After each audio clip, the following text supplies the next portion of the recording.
अच्छा जी, जो आज हम टॉपिक स्टार्ट करेंगे वो है ईएनटी। बेसिकली इस रिकॉर्डिंग या इस लेक्चर का मतलब ये है कि एग्ज़ाम से पहले अगर किसी ने क्विक रिवीजन करनी है, लेक्चर सुनना है पूरा ईएनटी का, तो मेरे ख्याल में ये lecture is more than enough for you. इसीलिए मैं ये वाली रिकॉर्डिंग या लेक्चर इसको रिकॉर्ड कर रहा हूँ ताकि ये ज़रा आपके काम आ जाए एंड पे। ठीक है, इसमें बेसिकली ये एक रिव्यू सेशन है। ठीक है, मतलब इतनी डिटेल में मैं नहीं जाऊंगा, जो जो जितनी इंपॉर्टेंट चीज़ें हैं, जितने पास्ट एमसीक्यूज उसमें से आए हुए हैं वो मैं साथ साथ आपको बताता जाऊंगा। इसमें ये चीज़ इंपॉर्टेंट है, इसको मार्क कर लो, इसमें ये वाली फाइंडिंग इंपॉर्टेंट है, इसको मार्क कर लो, इसमें ये इन्वेस्टिगेशन ऑफ चॉइस है, ये इंपॉर्टेंट है, ये वाली मार्क कर लो इसके अंदर। ठीक है, सारी डिटेल मैं नहीं जाऊँगा। इंशाल्लाह इसको करने के बाद मुझे उम्मीद है कि मतलब आपके कोई अगर 10 एमसीक्यूज आते हैं ना, उसमें से 8-9 तो आराम से ठीक हो जाएंगे। ठीक है, एक एग्जाम्पल दे रहा हूँ ना आपको। तो अच्छा, हम इसको स्टार्ट करते हैं। सबसे पहले इसमें जो मेन टॉपिक है वो है एपिस्टैक्सिस। अच्छा, इस टॉपिक को स्टार्ट करने से पहले ना एपिस्टैक्सिस के अंदर मैं बता दूं आपको, पूरी ईएनटी एक तरफ, पूरी ईएनटी आपकी एक तरफ, एपिस्टैक्सिस वाला अकेला टॉपिक एक तरफ।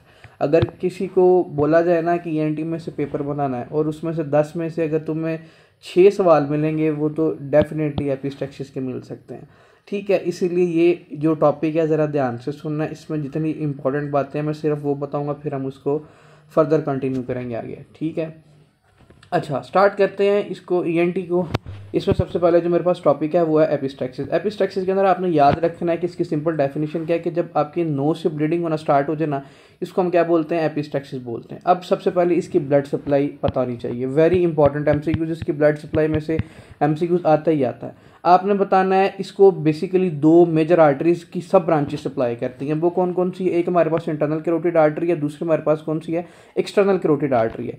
इंटरनल कैरोटिड आर्टरी के आगे ब्रांच है ऑफ्थेल्मिक आर्टरी। ऑफ्थेल्मिक आर्टरी आगे से ब्रांच देती है, एंटीरियर एथमोइडल आर्टरी देती है और पोस्टीरियर एथमोइडल आर्टरी। ये इसकी ये ब्लड सप्लाई है किसकी, ये नोज की ब्लड सप्लाई हम कर रहे हैं। ठीक है, कौन सी मैंने आपको बताई, anterior ethmoidal artery, posterior ethmoidal artery, branch इसकी ऑफ्थेल्मिक आर्टरी की। ऑफ्थेल्मिक आर्टरी किसकी ब्रांच है, इंटरनल कैरोटिड आर्टरी की ब्रांच है। फिर हमारे पास कौन सी है, हमारे पास जो अगली है वो एक्सटर्नल कैरोटिड आर्टरी। इसकी ब्रांच कौन सी है, मैक्सिलरी आर्टरी। मैक्सिलरी आर्टरी आगे से 2 ब्रांचेस देती हैं, एक सफिनो पैलेटाइन आर्टरी और एक greater palatine artery. Very important MCQs, ये पूछा जा चुका है पहले। ठीक है, ये आपने याद रखना है, सफिनो पैलेटाइन आर्टरी और ग्रेटर पैलेटाइन आर्टरी। ये भी किसको सप्लाई करती है बच्चों, आपके नोज को सप्लाई कर रही होती है। फिर हमारे पास लास्ट पे कौन सी बचती है, सुपीरियर लेबियल आर्टरी। अब आपको पता होना चाहिए कि सुपीरियर लेबियल आर्टरी किसकी ब्रांच है, आपने बताना ये फेशियल आर्टरी की ब्रांच है। और ये फेशियल आर्टरी से इसकी जो डिवीजन आती है वो किससे आती है, आपने बताना जी एक्सटर्नल कैरोटिड आर्टरी इसको क्या करती है भाई, फेशियल आर्टरी देती है। फेशियल आर्टरी आगे क्या बनाती है, सुपीरियर लेबियल आर्टरी बनाती है। अच्छा, ये वाला एमसीक्यूज आपके जो पास्ट पेपर है ना उसमें आ चुका है कि अगर एपिस्टैक्सिस का पेशेंट है ना तो उसका कौन सा एरिया इफेक्ट होगा, आपने बताना है कि लिटल एरिया इफेक्ट होगा। वेरी वेरी इंपॉर्टेंट एमसीक्यूज, जितने मर्जी पास्ट पेपर उठा के देख लो, ये एमसीक्यूज वहां पे पूछा होगा, कौन सा एरिया इफेक्ट होगा, लिटल एरिया इफेक्ट होगा। अच्छा, अब लिटल एरिया होता कौन सा है, आपको पता होना चाहिए नोज का एंटीरियर और जो इंफीरियर वाला पार्ट होता है ना उसको हम क्या बोलते हैं, लिटल एरिया बोलते हैं। अगर वो समटाइम लिटल एरिया वहाँ पे नहीं मेंशन करेगा कि पेशेंट आया वो कह रहा है उसको एपिस्टैक्सिस है, मोस्ट कॉमन उसके अंदर जो रीजन है वो कौन सा इन्वॉल्व हो सकता है, आपने बताना interior and inferior part of the nasal septum, उसके अंदर क्या हो सकता है, इन्वॉल्व हो सकता है। ठीक है, अब देखें, अब हमारे पास ना एक प्लेक्सिस होता है जिसको हम क्या बोलते हैं, कैजलबैक प्लेक्सिस बोलते हैं। अब कैजलबैक प्लेक्सिस के अंदर जो हमने नोज की जितनी ब्लड सप्लाई पड़ी थी ना वो यहाँ पे डाल दो, उसको हम क्या कहेंगे, कैजलबैक प्लेक्सिस कहेंगे। एंटीरियर एथमोइडल आर्टरी मैंने आपको बताया इंटरनल कैरोटिड आर्टरी की ब्रांच है, आती किधर से, ऑफ्थेल्मिक आर्टरी से आती है। सफिनो पैलेटाइन शाबाश किधर से आती है, ये मैक्सिलरी आर्टरी की ब्रांच है, एक्सटर्नल कैरोटिड आर्टरी देती है। ग्रेटर पैलेटाइन आर्टरी किसकी ब्रांच है, ये भी मैंने आपको बता दिया, मैक्सिलरी आर्टरी की ब्रांच है, एक्सटर्नल कैरोटिड आर्टरी से आती है। सुपीरियर लेबियल आर्टरी किधर से आती है, ये फेशियल आर्टरी से आती है और कहाँ से निकलती है, एक्सटर्नल कैरोटिड आर्टरी से निकलती है। ठीक है, ये सारी इंपॉर्टेंट बातें आपने यहाँ पे याद रखनी है।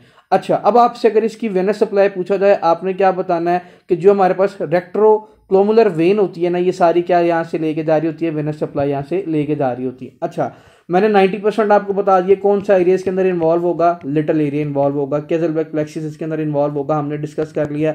Anterior inferior of the nasal septum पे हमारे पास होता है। अगर पूछा जाए 10% कौन सा रिमेनिंग रह जाएगा, आपने बताना रेयर साइड। बच्चों ये भी एमसीक्यूज पूछा गया हुआ है, पास्ट पेपर देखोगे ना कि रेयर साइड कौन सी, आपने बताना lateral wall of nose. Very important MCQs, इसको भी नोट कर लें। जो लेटरल वॉल होती है हमारे पास वो कौन सी रेयर साइड पे होती है, होती किधर है, above the level of the middle turbinate के। जो आप जब नोज की एनाटॉमी पढ़ेंगे ना उसमें आप देखेंगे हमारे पास सुपीरियर टर्बुनेट होता है, इंफीरियर टर्बुनेट होता है, मिडल टर्बुनेट होता है। अगर above the level of the middle turbinate है तो रेयर साइट इन्वॉल्व है, इसके अंदर 10% इन्वॉल्वमेंट होती है किसकी, एपिस्टैक्सिस की। अगर बिलो है तो ये भी 10% के आएगा, 10% की रेशियो में आएगा। पोस्टीरियर वॉल भी इसके अंदर इन्वॉल्व हो सकती है और नेजोफेरिंक्स भी इसके अंदर इन्वॉल्व हो सकता है। बस ये वाली बात याद रखनी है आपने जो मैंने आपको बताई है ना, लेटरल वॉल, ये इंपॉर्टेंट। आगे आ जाओ इसकी कॉजेज की तरफ। अच्छा, कॉजेज इसकी भाई हमने आगे 3 में डिवाइड की हुई है, एक हमारे पास है लोकल, एक मेरे पास है सिस्टेमिक।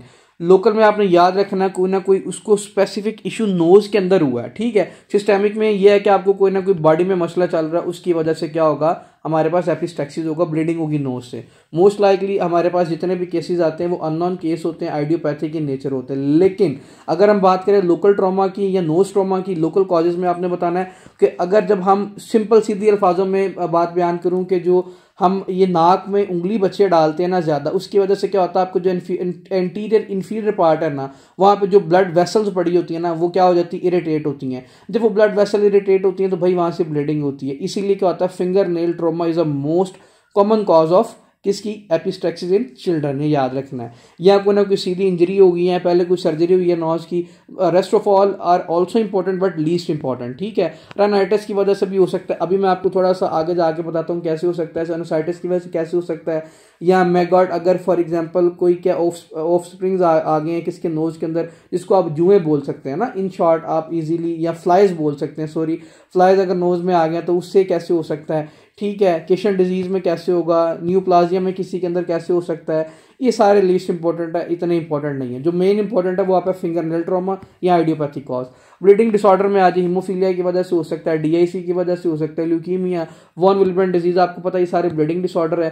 सीवीएस डिसऑर्डर में ये आपके पास blood supply, hypertension, multiple sclerosis, pregnancy, nephritis, renal failure, इसकी वजह से हो सकता है। हेपेटाइटिस बी, सी, या किसकी वजह से हो सकता है, आपने बताना क्रोनिक लिवर डिजीज की वजह से भी हो सकता है, एस्पिरिन ज़्यादा यूज़ करने की वजह से भी हो सकता है, और वारफरिन की वजह से भी हमारे पास एपिस्टैक्सिस हो सकता है। ये इतने इंपॉर्टेंट नहीं है, लीस्ट इंपॉर्टेंट कॉजेज है, बस आपने याद रखना। ट्यूमर की वजह से भी ये हो सकता है इसके अंदर। आगे आ जाए फर्दर टाइप्स की तरफ। इसकी ये डेविएटेड नेजल सेप्टम की वजह से भी हो सकता है। ये मैं अभी आपको आगे जाके जब डिजीजेस पढ़ाऊंगा ना आपको पता चल जाएगा कि डेविएटेड नेजल सेप्टम की वजह से भी क्यों होता है। अच्छा, हमारे पास 2 तरह के, अभी इसकी टाइप्स क्लासिफिकेशन पूछ रहे हैं कितने तरह के आपके पास एपिस्टैक्सिस होते हैं। आपने बताना जी, एक हमारे पास एंटीरियर एपिस्टैक्सिस होता है, एक होता है हमारे पास पोस्टीरियर एपिस्टैक्सिस। जब भी एंटीरियर एपिस्टैक्सिस की बात आएगी आपने बताना इसके अंदर बच्चे इन्वॉल्व होते हैं, और नाक के अंदर फ्रंट बाहर सामने वाली साइड पे क्या होगा आपकी, वहाँ पे हमें ब्लड नज़र आ रहा होगा, ठीक है। ये क्या होगा, नॉस्ट्रिल से ब्लड निकल रहा होगा। लेकिन जो हमारे पास पोस्टीरियर एपिस्टैक्सिस है ये पीछे नेजोफेरिंक्स के अंदर जा रहा होगा आपका ब्लड, ठीक है। इसको हम क्या बोलते हैं, पोस्टीरियर एपिस्टैक्सिस। जब हमारे पास पेशेंट कैसे आता है पोस्टीरियर एपिस्टैक्सिस का, वो आके गया, डॉक्टर साहब जब मैं अपने नाक में हाथ मारता हूँ ना तो जब मेरी ब्लीडिंग होती है ऐसे लगता है मेरे गले में गिर रही है जाके, ठीक है। इसकी वजह से जब मुझे खांसी आती है तो इस तरह की लगती है जैसे वो ब्राउन कलर की, डार्क कलर की, that is known as coffee brown haematemesis बोलेगा ये, ठीक है। ब्लीडिंग जो उससे क्या होगी, जो ड्यूरिंग उसको ब्लीडिंग होगी माउथ से, उसको हम क्या बोलेंगे, कॉफी ब्राउन हेमेटोमेसिस हम इसके अंदर बोलेंगे, ठीक है। अब वो कफ पे नहीं आएगी, वैसे भी आ सकती है हेमेटोमेसिस, वैसे भी हो सकती है, ब्लीडिंग हो सकती है, तो इसको हम क्या बोलेंगे, कॉफी ब्राउन हेमेटोमेसिस बोलेंगे। ये 40 ईयर से ज़्यादा अब वो उसके अंदर देखते हैं, अनकंट्रोल हाइपरटेंशन वाले केस में देखते हैं, या क्या हो पहले कोई ना कोई उसकी नेजल सर्जरी हो रही हो या ब्लीडिंग का कोई ना कोई इशू हो, ठीक है। जो इसमें इंपॉर्टेंट था वो एंटीरियर एपिस्टैक्सिस था, नॉस्ट्रिल से ब्लड आएगा, पोस्टीरियर में नेजोफेरिंक्स से आएगा, और इसके अंदर क्या होगा, कॉफी ब्राउन हमें क्या मिलेगी, हेमेटोमेसिस ब्लीडिंग मिलेगी इसके अंदर कॉफी ब्राउन कलर की। पेशेंट को रिससिटेट करेंगे। अच्छा, अब सबसे पहले इसमें एक और बात बताता जाऊँ। आगे हमारे पास ना 7 स्टेप होते हैं मैनेजमेंट की, आपसे स्टेप 1 में भी पूछते हैं और स्टेप 2 में भी पूछते हैं वाइवा के अंदर कि एपिस्टैक्सिस के 7 स्टेप कौन से, जैसे हम पेशेंट को मैनेज करते होते हैं। सबसे पहले आपने बताना है, मेरे पास पेशेंट आया, मैंने उसने आगे मुझे बताया, सबसे पहले अगर किसी पेशेंट को एपिस्टैक्सिस हुई तो उसको क्या करना चाहिए, करना क्या चाहिए। अगर फॉर एग्जांपल वो घर पे ही है, उसको चाहिए कि जहाँ से उसके जो लिटल एरिया जहाँ से ब्लीडिंग हो रही है ना, वहाँ पे थंब रख के 5 मिनट के लिए ज़ोर से प्रेस कर दे, ठीक है। साथ को टिश्यू पेपर ले ले या कॉटन ले ले, उसको रख के 5 मिनट के लिए ज़ोर से क्या कर दे, प्रेस कर दे।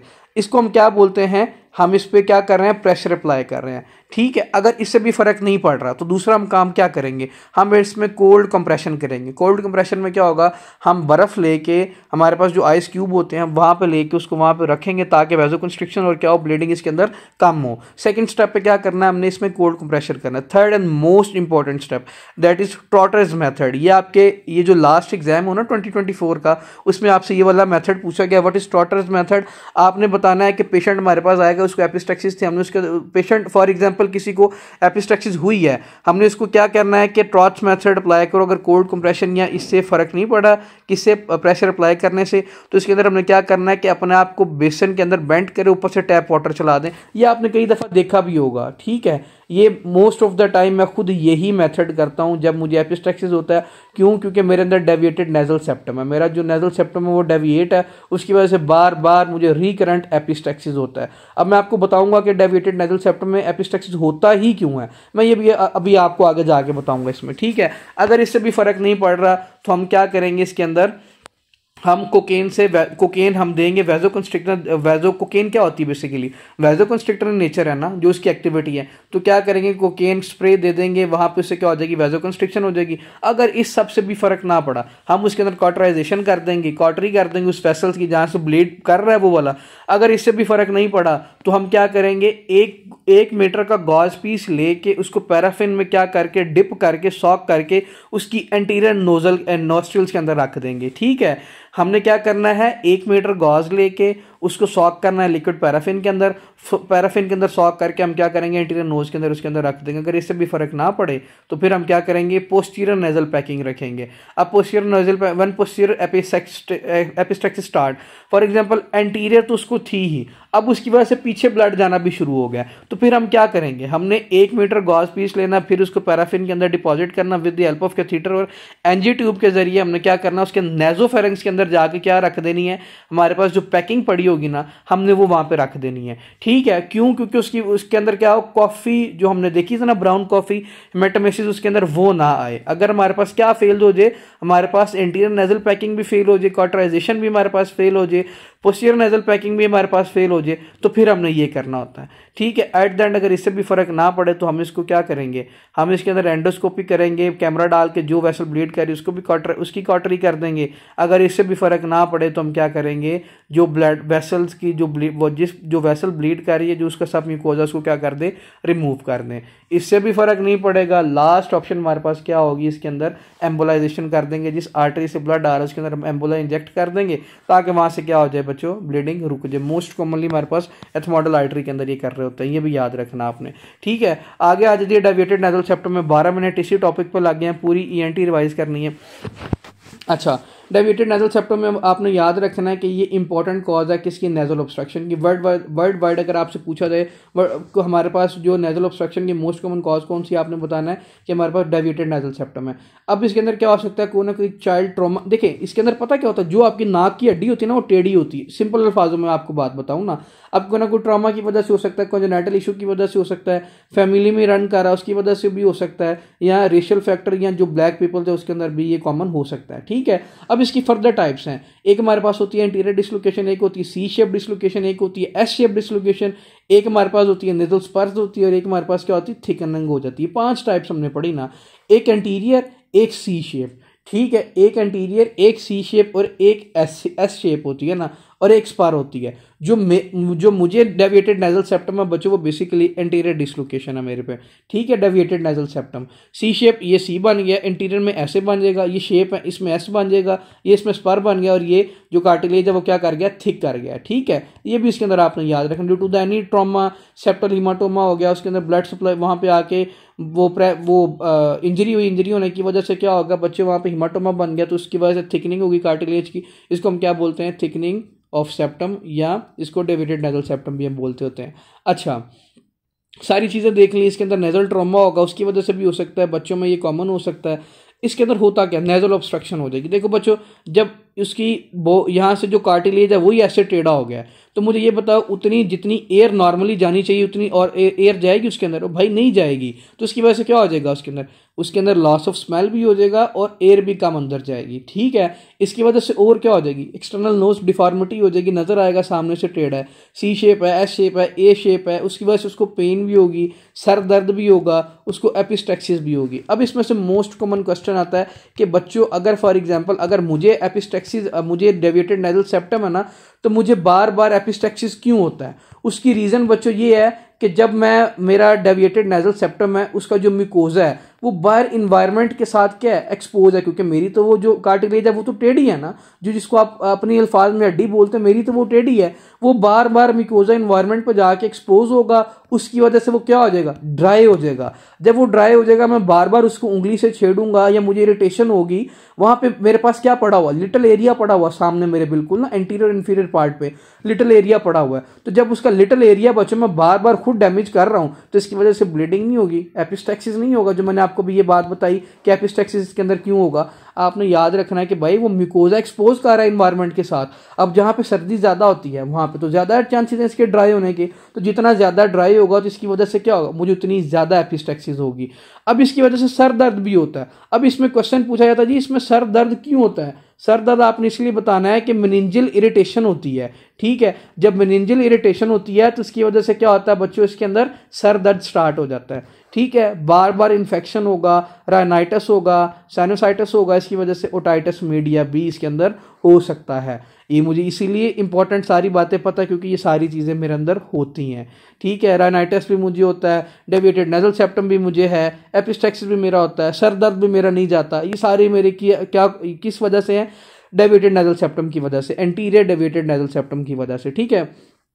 अच्छा आगे आ जाओ, हमने इसको अब डायग्नोज कैसे करना है? सिंपल सी बात है भाई, इसमें हम राइनोस्कोपी करेंगे, वो बताएगा किस टाइप की डिफॉर्मिटी है इसके अंदर। एक्सरे भी कर सकते हैं, सीटी स्कैन भी कर सकते हैं, बस investigation of choice will be the, हमारे पास ये एमसीक्यूज आता है, राइनोस्कोपी करते होते हैं, ठीक है। इसका कोई मेडिकल ट्रीटमेंट नहीं है, सर्जिकल ट्रीटमेंट ही करना होता है। मेडिकल ट्रीटमेंट अगर आपने करना भी होता है एपिस्टेक्सिस को बचाने के लिए, तो सिंपल सी बात है आपने उसको क्या करना, मॉइस्चराइज रखना होता है आपने, क्योंकि अगर वो ड्राई होगा तो ब्लीडिंग होगी, सर दर्द होगा उसकी वजह से, ठीक है। अब इसमें हम दो तरह के ट्रीटमेंट करते हैं, एक तो हम सेप्टोप्लास्टी करते हैं, that is procedure of choice, very important. जो इसके अंदर म्यूकोजा जो आगे से बड़ी होती है ना हड्डी, उसको हम क्या कर देते हैं, रिजेक्ट कर देते होते हैं इसके अंदर। अगर ये नहीं करवाना तो हम क्या करते हैं, सब म्यूकोजा रिजेक्शन कर देते हैं। अब हमारे पास क्या, ये डिस्ट्रक्टिव प्रोसीजर जो बेसिकली हम करते हैं वो प्रोसीजर ऑफ चॉइस सेप्टोप्लास्टी ही होता है। इसके अंदर हमने क्या करना है, म्यूकोजा को एलिवेट करना है, ठीक है। जो कि हमारे पास म्यूकोपेरियोस्टियल और म्यूकोपेरिकोंट्रल फ्लैप है उसको भी रेस करना है, उसको रीअलाइनमेंट कर देंगे, जो बड़ा वो पार्ट है उसको हम काट देंगे, बाकी हम उसके अंदर सुचर लगा देंगे। इसके अंदर क्या करना है, म्यूकोपेरियोस्टियल और म्यूकोपेरिकोंट्रल फ्लैप को रेस करना है,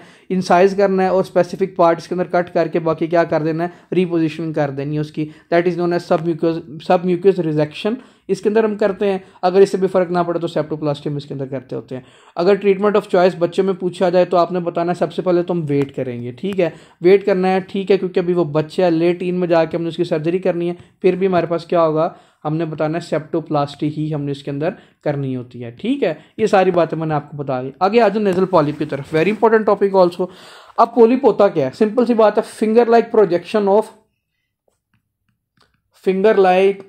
ऑफ अगर टिश्यू की हो जाए ना तो उसको हम क्या बोलते हैं, पॉलिप बोलते हैं। दो टाइप्स के होते हैं, एक हमारे पास होता है एंट्रोकोलन पॉलिप्स होता है, एक हमारे पास होता है कौन सा, एथमोडल पॉलिप होता है। एंट्रोकोनल पॉलिप के अंदर याद रखना आपने, आपका मैक्सिलरी साइनस इन्वॉल्व हो रहा होगा, और जो हमारे पास एथमोडल पॉलिप है इसके अंदर कौन सा साइनस इन्वॉल्व होगा, एथमोडल साइनस इन्वॉल्व होगा। नाम से पता चल रहा है कोई बहुत बड़ी रॉकेट साइंस इसमें नहीं है, ठीक है। जब भी हमारे पास एंट्रोकोनल पॉलिप होगा ना तो आपने हमेशा याद रखना है कि एक हमारे पास क्या होगा, ये पीछे की तरफ ग्रो करेगा, ठीक है, ये पीछे की तरफ ग्रो करेगा और क्या होगा, सॉफ्ट पैलेट की तरफ जाएगा और सिंगल पॉलिप नजर आएगा। Grow backward in the nasal cavity and come hang behind soft palate, larynx में नजर आएगा। मतलब एक इस तरह का चीज लटकी हुई हमें किसके अंदर नजर आएगी, सॉफ्ट फेरिंग्स के अंदर नजर आएगी, सॉफ्ट पैलेट के अंदर नजर आएगी, या हमें किसके अंदर नजर आएगी, लैरिंक्स के अंदर वो नजर आएगी। एक पॉलिप लटका होगा, सिर्फ एक पॉलिप, सिंगल पॉलिप, ये याद रखना ही इंपॉर्टेंट बात है इसके अंदर।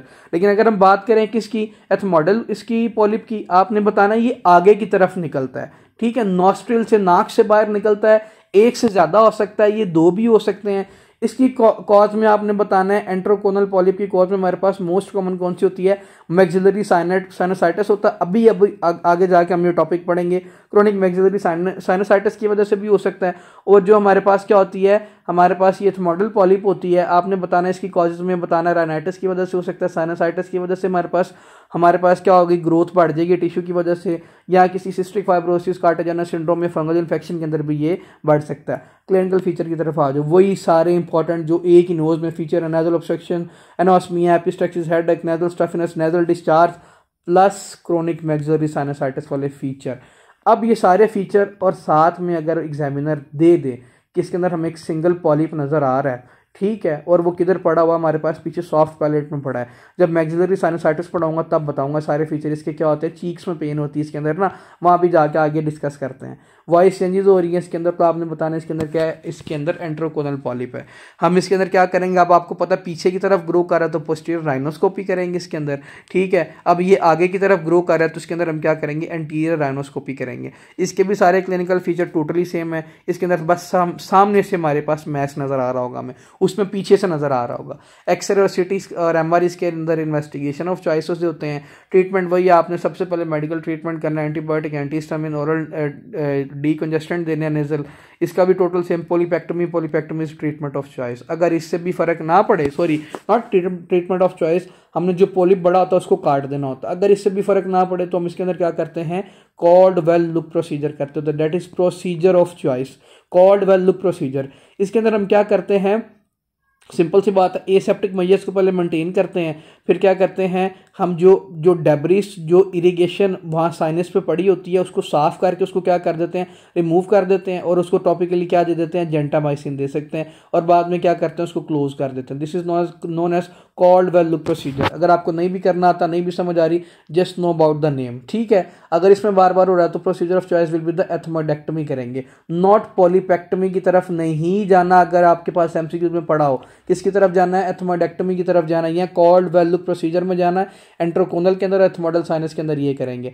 CSF rhinorrhoea, very very important MCQs, repeatedly asked question from this topic, ठीक है। अब सीएसएफ राइनोरिया क्या है भाई, सिंपल सी बात है, राइनोरिया हमारे पास, राइनोरिया का मतलब क्या होता है, रनी नोज, ठीक है। और रनी नोज, और अगर उसके अंदर सीएसएफ आ जाए तो उसको हम क्या बोलेंगे, सीएसएफ राइनोरिया। अगर यही सीएसएफ हमारे ईयर से निकलना शुरू हो जाए, ठीक है, तो हम उसको क्या कहेंगे, सीएसएफ ओटोराइनोरिया, ठीक है। क्या बोलेंगे, सीएसएफ ओटोराइनोरिया। अगर हमारे ईयर, एक्सटर्नल ईयर से सीएसएफ आना बाहर हो जाए, ये दोनों टर्म्स में डिफरेंशिएट कर लीजिएगा। अच्छा, अब इसके अंदर क्या होता है, जो आपका सीएसएफ फ्लूइड है वो आपके नाक से निकलता है या आपके कान से निकल रहा होता है, मोस्ट कॉमनली आपके नाक से निकल रहा होता है।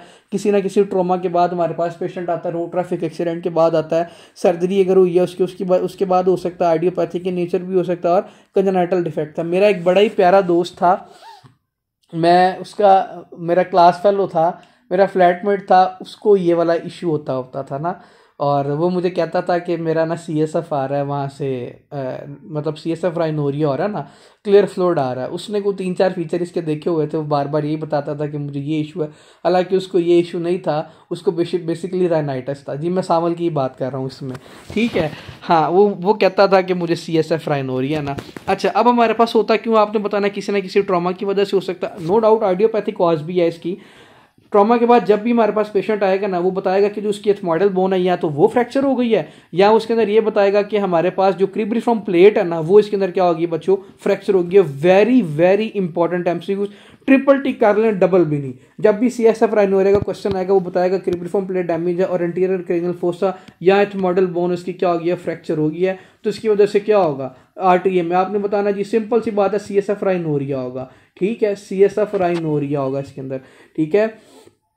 अगर इससे भी फर्क, अगर आपके पास ऑप्शन में ये ना हो, अगर वो कहे कि उसके कानों से आ रहा है, क्या एक्सटर्नल ईयर से क्या आ रहा है, सीएसएफ आ रहा है, तो आपने बताना है कि टेम्पोरल बोन इसके अंदर फ्रैक्चर कर गई है।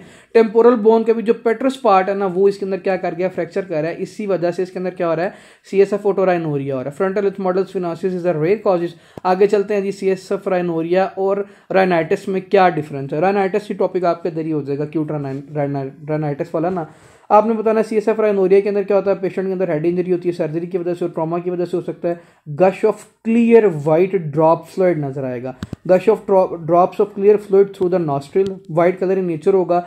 बैठने से, आगे बढ़ने से, आप सिटिंग फॉरवर्ड होते हैं, बैठने से उसके अंदर क्या होगा, आपने बताना है जी, इस पेशेंट के अंदर क्या होगा, हमारे पास जो फ्लूइड है वो ज़्यादा से ज़्यादा निकलेगा। अगर वो ये खुद ही इटसेल्फ वापस नहीं जा सकता, कैंट बी स्निफ्ड बैक, ये मीठा होता है, इसके अंदर ग्लूकोज होती है 30 मिलीग्राम पर डेसीलीटर से ज़्यादा होता है। ठीक है, आपने बताना है कि हम जब इसके अंदर टेस्ट करेंगे ना, CSF को देखेंगे, CSF के अंदर हमें एक प्रोटीन मिलेगी that is known as beta transferrin protein. Very important MCQ, double tick कर लें इसको भी। ये पूछा जाए अगर CSF में आपको क्या मिल रही है, बीटा कौन सी प्रोटीन मिलेगी, आपने बताना बीटा 2 ट्रांसफेरिन प्रोटीन मिलेगी। ठीक है, investigation of choice will be the MRI। आपको पता है MRI हमारे पास जरा इस बेस ऑफ स्कल इसके अंदर डैमेज होती है क्योंकि आपकी मॉडल बोन डैमेज हो रही है, क्रिपिफॉर्म प्लेट डैमेज हो रही है, इसलिए हम इसके अंदर MRI करके देखेंगे इस पेशेंट के अंदर। हमने पेशेंट को क्या कहना है कि भाई सेमी सिटिंग पोजीशन 45 डिग्री पे बैठा करे एंटीबायोटिक ले, ताकि वहाँ पे उसको मेनिंजाइटिस के चांसेस ना हो। स्नीजिंग और कफिंग से थोड़ा अवॉइड करे, और सर्जिकली रिपेयर हमने इसको करना होता है, एंडोस्कोपिक रिपेयर करनी होती है। नेजल सिक्रीशन की तरफ आ जाए, sneezing, itching in the nose, nasal stuffiness और फीवर होगी इस पेशेंट के अंदर। म्यूकोप्लोरेंट बैक्टीरियल डिस्चार्ज होगा इसके अंदर, ये भी सबसे पहले वाटरी डिस्चार्ज होगा। वाटरी के बाद अगर इस पर सुपर इम्पोज कोई बैक्टीरियल इन्फेक्शन हो गया तो इसकी वजह से क्या होगा, म्यूकोप्लोरेंट डिस्चार्ज होगा इसके अंदर से। No relation with the body posture, उसके साथ बॉडी पोस्चर पर लिंक था, ये खुद ही ये पीछे भी जा सकता है। ये सॉल्टी इन टेस्ट होता है, वो मीठा होता था। ठीक है, फिर आपने बताना इसके अंदर बीटा 2 ट्रांसफेरिन प्रोटीन क्या होगी, ऑलवेज एब्सेंट होगी इसके अंदर। ये दोनों में ज़रा डिफरेंशियल पॉइंट उन्होंने एक बताया हुआ था। ठीक है, आगे आ जाओ किसकी तरफ, मैगॉट इन नोज की तरफ आ जाए। ठीक है, निजल मियेसिस क्या होता है, जो मैंने आपको पहले बताया था, ये भी क्या करवा सकती है, एपिस्टैक्सिस करवा सकती है। अगर फॉर एग्जांपल किसी पेशेंट को पहले कोई ना कोई TB की डिजीज़ चल रही है, या उस पेशेंट को कोई ना कोई क्या चल रहा है, लेप्रोसी चल रही है, या वूंड या कोई सीधा इन्फेक्शन चल रहा है नोज़ का, या सिफिलिस है, तो इसकी वजह से क्या होगा, बाय द ब्लड वो उसके नोज़ में भी आएगा, वहाँ पे भी क्या करवाएंगे, इन्फेक्शन करवाएंगे। उसकी वजह से फाउल स्मेलिंग आएगी, गंदी स्मेल आएगी नोज़ से। तो इसकी वजह से जो आपके फ्लाइज होंगे ना, ऑफ स्प्रिंग होंगे, वो वहाँ पे अट्रैक्ट होंगे। ठीक है, जब वहाँ पे वो अट्रैक्ट होंगे तो वहाँ पे अपने अंडे देंगे। 1 मिनट में, एक टाइम में, विद इन सेकेंड में वो 200 अंडे दे सकते हैं वहाँ पे। और 21 सीजन के अंदर कॉमन होता है, अप्रैल से लेकर अक्टूबर तक ये कॉमन होता है। ठीक है, पहले 3-4 दिन तो उसको यही होगा, उसको बार बार आंखों से पानी आएगा, इरिटेशन होगी, उसको ये स्नीजिंग ज़्यादा से ज़्यादा होगी, डिस्चार्ज होगा, एपिस्टैक्सिस होगा, एडिमा वगैरह होगा। लेकिन 5वें दिन के बाद ना, after 5 days, remember this point, या उसको 5वें दिन या आफ्टर 5 डेज उसके अंदर से क्या होंगे, नाक के अंदर से ना लार्वा बाहर आ रहे होंगे। ठीक है, अब आपको पता फ्लाइज ने वहाँ पे अपने क्या दिए, एग ले किए, तो एग से क्या आएगा, लार्वा ही निकलेगा ना भाई। आप वो बताएगा कि जैसे कि नाक से ना कुछ कीड़े से बाहर आ रहे हैं, crawl out of the nostrils, extensive destruction. इसके अंदर ये आपकी फेस की तरफ भी जा सकती हैं, आइज की तरफ भी जा सकती हैं, जहाँ जहाँ पे जाएंगे वहाँ पे वो इशू करना शुरू हो जाएंगे। सिंपल कैसे इस क्वेश्चन का पता चलेगा, नेजल मियेसिस का, वो खुद बताएगा भाई नाक से कुछ चीज़ बाहर आ रही है, मेरे कीड़े निकल रहे हैं, दैट इज नेजल मियेसिस।